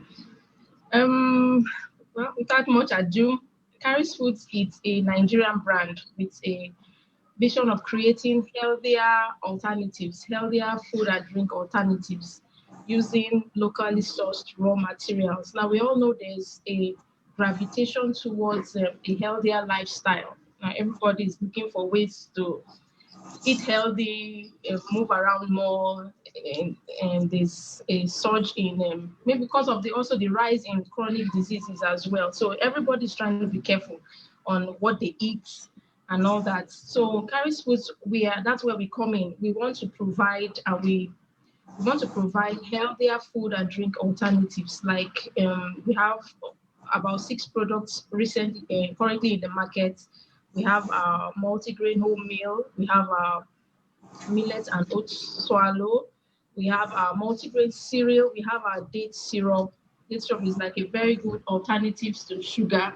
We have our oat fiesta. We have our date CT, and we have lots of other products in line. So Carrie's Foods, you can follow us on Instagram, Carrie's Foods International, also on Facebook. So that's basically what we do. We are located in Port Harcourt. I think there's an error in our contact address. It's actually 07038736024. There's an error in our contact address there. And we thank you so much for this opportunity. Thank you. Thank you, Sepibo. Thanks very much. We're going on to the open forum. We're actually running behind time and we need to move on now. We're going to be displaying the rest of, we actually have 4 CEOs here who are supposed to tell us about their businesses and the value they bring onto our economy. However, where time is fast spent and we need to run onto the open forum so that we can cater to the questions that our participants have in running their businesses. So quickly, we're going to go on to the clinic. But just before we do that, we're going to launch another poll. We just want to have your evaluation of this event. Shortly, it will be displayed on the screen. Please kindly give us your feedback and also feel free to share your views. We see all of your comments on the chat box here telling us that we need to network more because of the kind of Zoom package we are using currently for this conference. You're not able to see each other. However, we would ask that you feel free to put out your details on the chat box.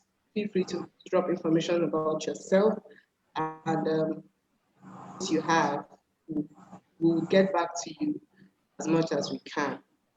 Thanks very much. So the evaluation will be on the screen shortly. I will give you 2 minutes to respond to that, and we will get on to the SME clinic.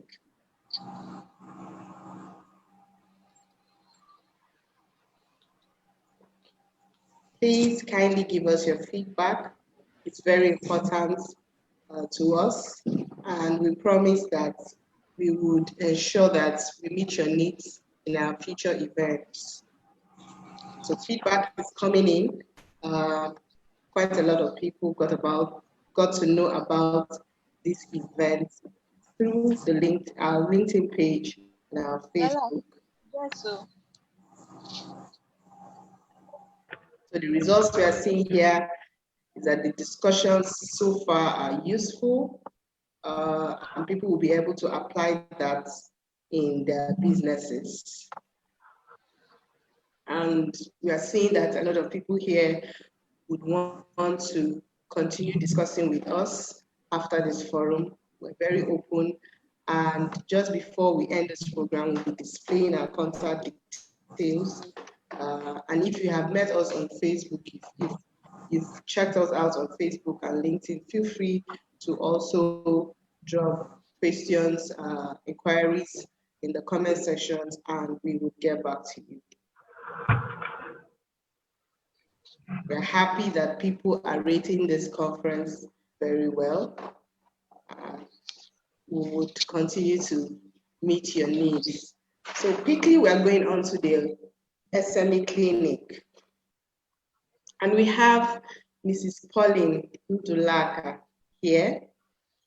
She is the Deputy Director and Trade Promotion Advisor of Nigerian Export Promotion at Akwa Ibom State. We also have Mr. Pius Neji. He's here. He's from the Bank of Industry.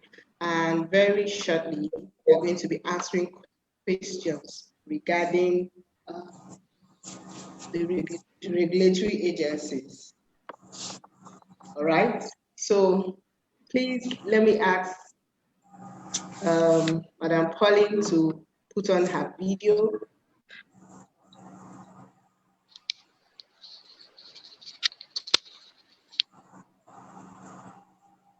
And Mr. Pius too. Please put on your video and let us begin. Hello, ma'am.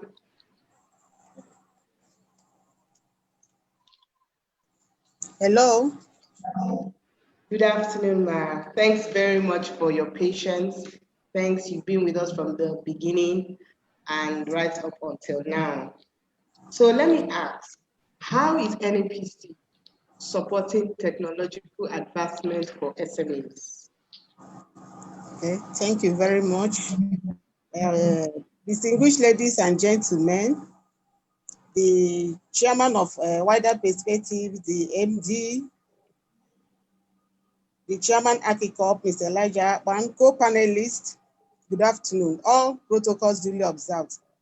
On behalf of my executive director, Chief Executive Officer in the person of Barrister Olusegun Awolowo, I welcome everyone to today's program.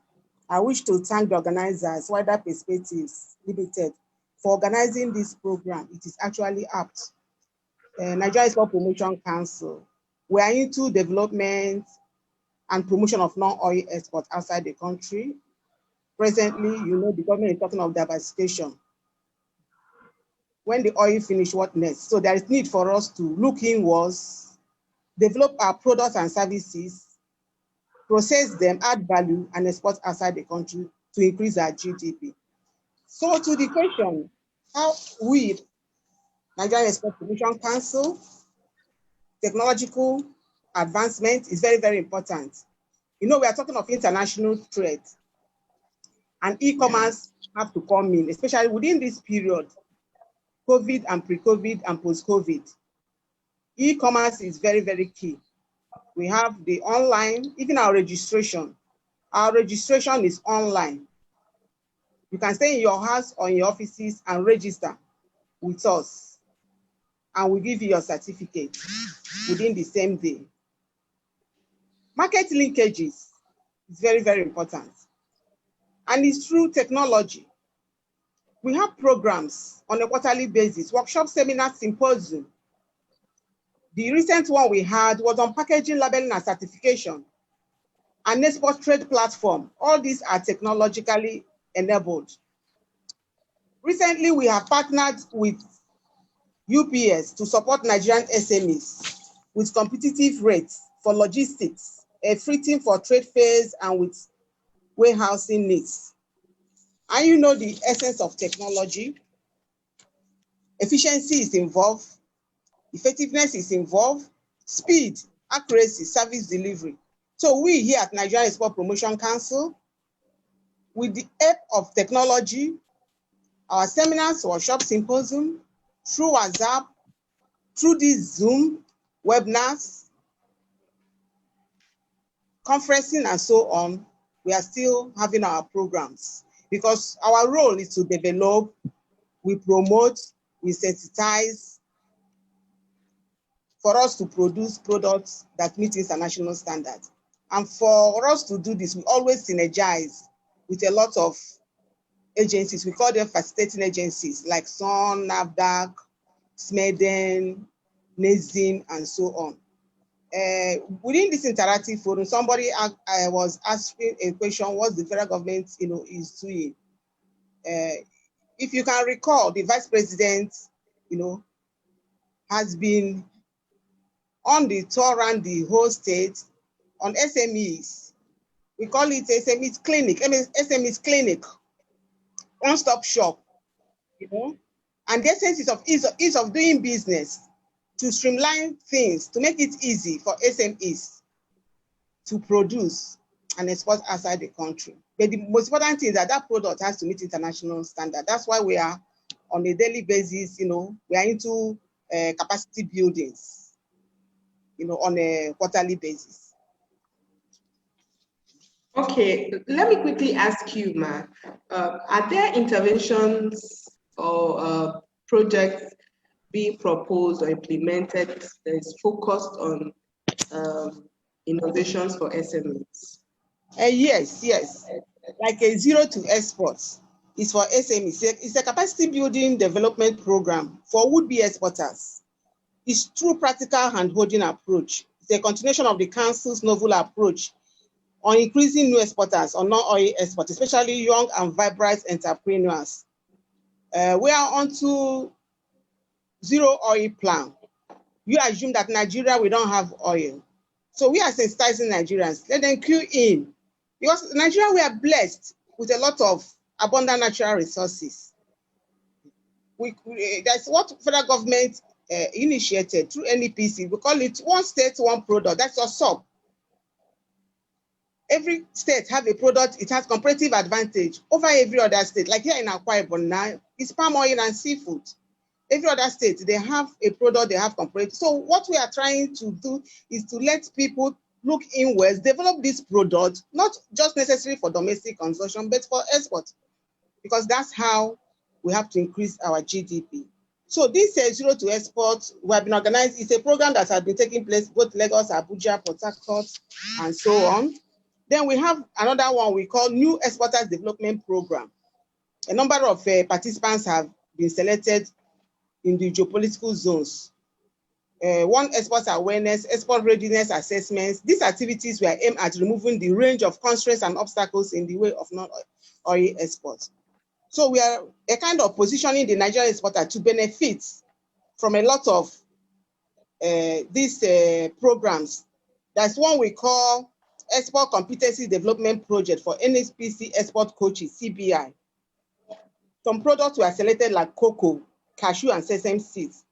There's another one, implementation of Export Development Fund. It's a pre-shipment incentive created to support SME exporters to grow their export business against competition from large export companies.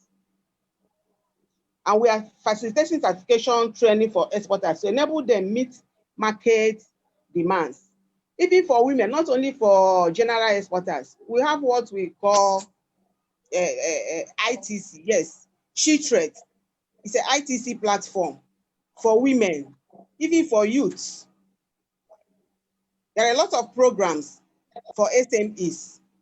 So we are sensitizing them, let them queue in, register with us, export these products and services, because we are blessed here in Nigeria.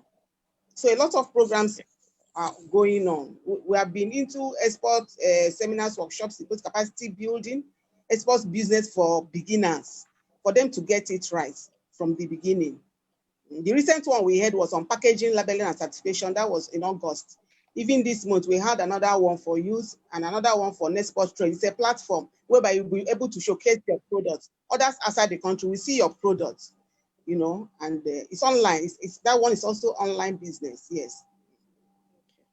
Okay, thank you very much. We're happy that the government, through the NEPC, is doing a lot to support businesses to be able to export.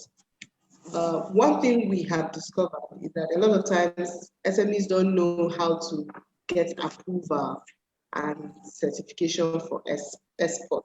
So what are the necessary requirements? Okay, you know, export business is international business. There are guidelines for registration. We don't register individuals or enterprises. It has to be a limited liability company.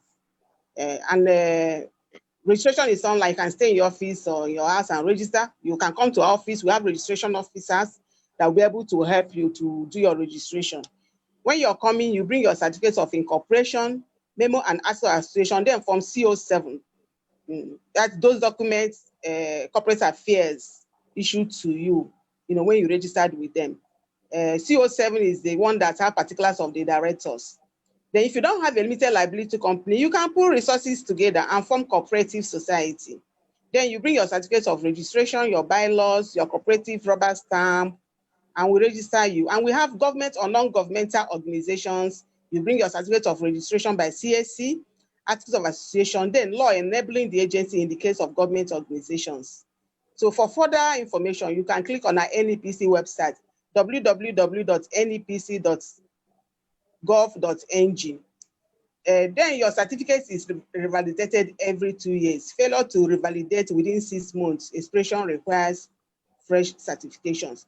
So Nigeria, we are really blessed. A lot of products and services, you know, are exportable. It's only very few things that are not exportable outside the country, like timber, rough and stone, maize, raw hides, scrap metals, unprocessed rubber letters, artifacts and antiquities, wildlife animals. Apart from these few things I mentioned now, every other things are quite exported outside the country. So those are the regulations, requirements, yes, guidelines required for registration as an exporter. Then when you register with us, you know, we have a mentorship program for newly registered exporters. It's like hang-on project whereby successful ones, we mentor you on export, what it is, what it does, how they do their first pre-shipment, how they do their the challenges, the successes, prospects they encountered while they are doing their business. Okay. Unfortunately, we are really short of time. However, we'll just take one more question and we'll wrap up this session. How can SMEs leverage opportunities in NEPC, especially in this times? Yes, there are opportunities abound. You know, in NEPC, where we have a lot of products, agricultural products, manufactured products, solid minerals, services, entertainment, art and craft. So there are a lot of opportunities for our SMEs. It's for you to, you know, have the passion, pick one product or service you have the interest, and processes, add value by processing it, let it meet international standard, then you export. We're always under capacity building, you know, for SMEs on export procedures, documentations, packaging, labeling, certification on a quarterly basis. We have I've already mentioned on SOP, zero to oil plan, and one state, one product, market linkages. We're into international trade phase. If your product meets international standard, you follow us to showcase that product. So NEPC, we have incentives, you know, we give. Peradventure, if it's a French-speaking country, can't speak French, we provide interpreters for you. Everything of some of the samples is our responsibility. Even some of the logistics is our responsibility. We have zero to export, you know, starting from scratch. We mentor you, lecture you on how you do your export business. So there are a lot of opportunities abound for us. SMEs are the engine of any society, yes, engine room. Of course, we agree with you. Thank you very much, ma'am, for answering all of our questions.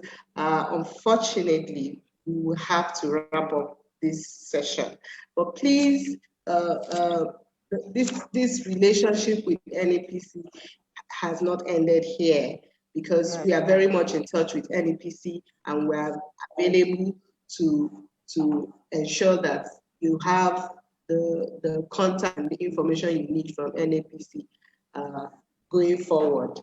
So thank you very much again. Let me thank you very much, Ma, for all of your patience and staying with us up until now and answering all of our questions. Unfortunately, we lost Mr. Pius Neji. Probably his network went bad or he couldn't stay on the line on this call. We value your time and would not want to waste it any further. However, we are available to support you in your journey to scale up your business. Please feel free to reach us.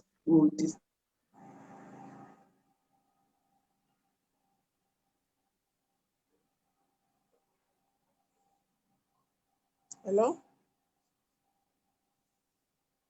Hello? Yeah, hello. Hello? Okay. Yes, you can reach us at 1825 Ikorabasi Street off Udo, Mana. And our website is uyo@nepc.gov.ng. So in conclusion, opportunities to participate in the global market is available only to the intending company that is export ready.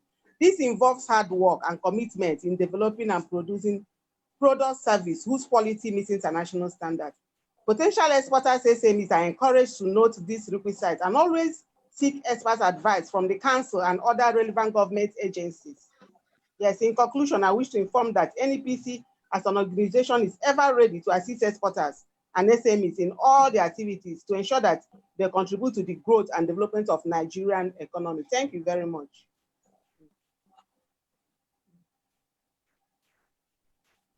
Thank you so much, Ma. Thank you so much.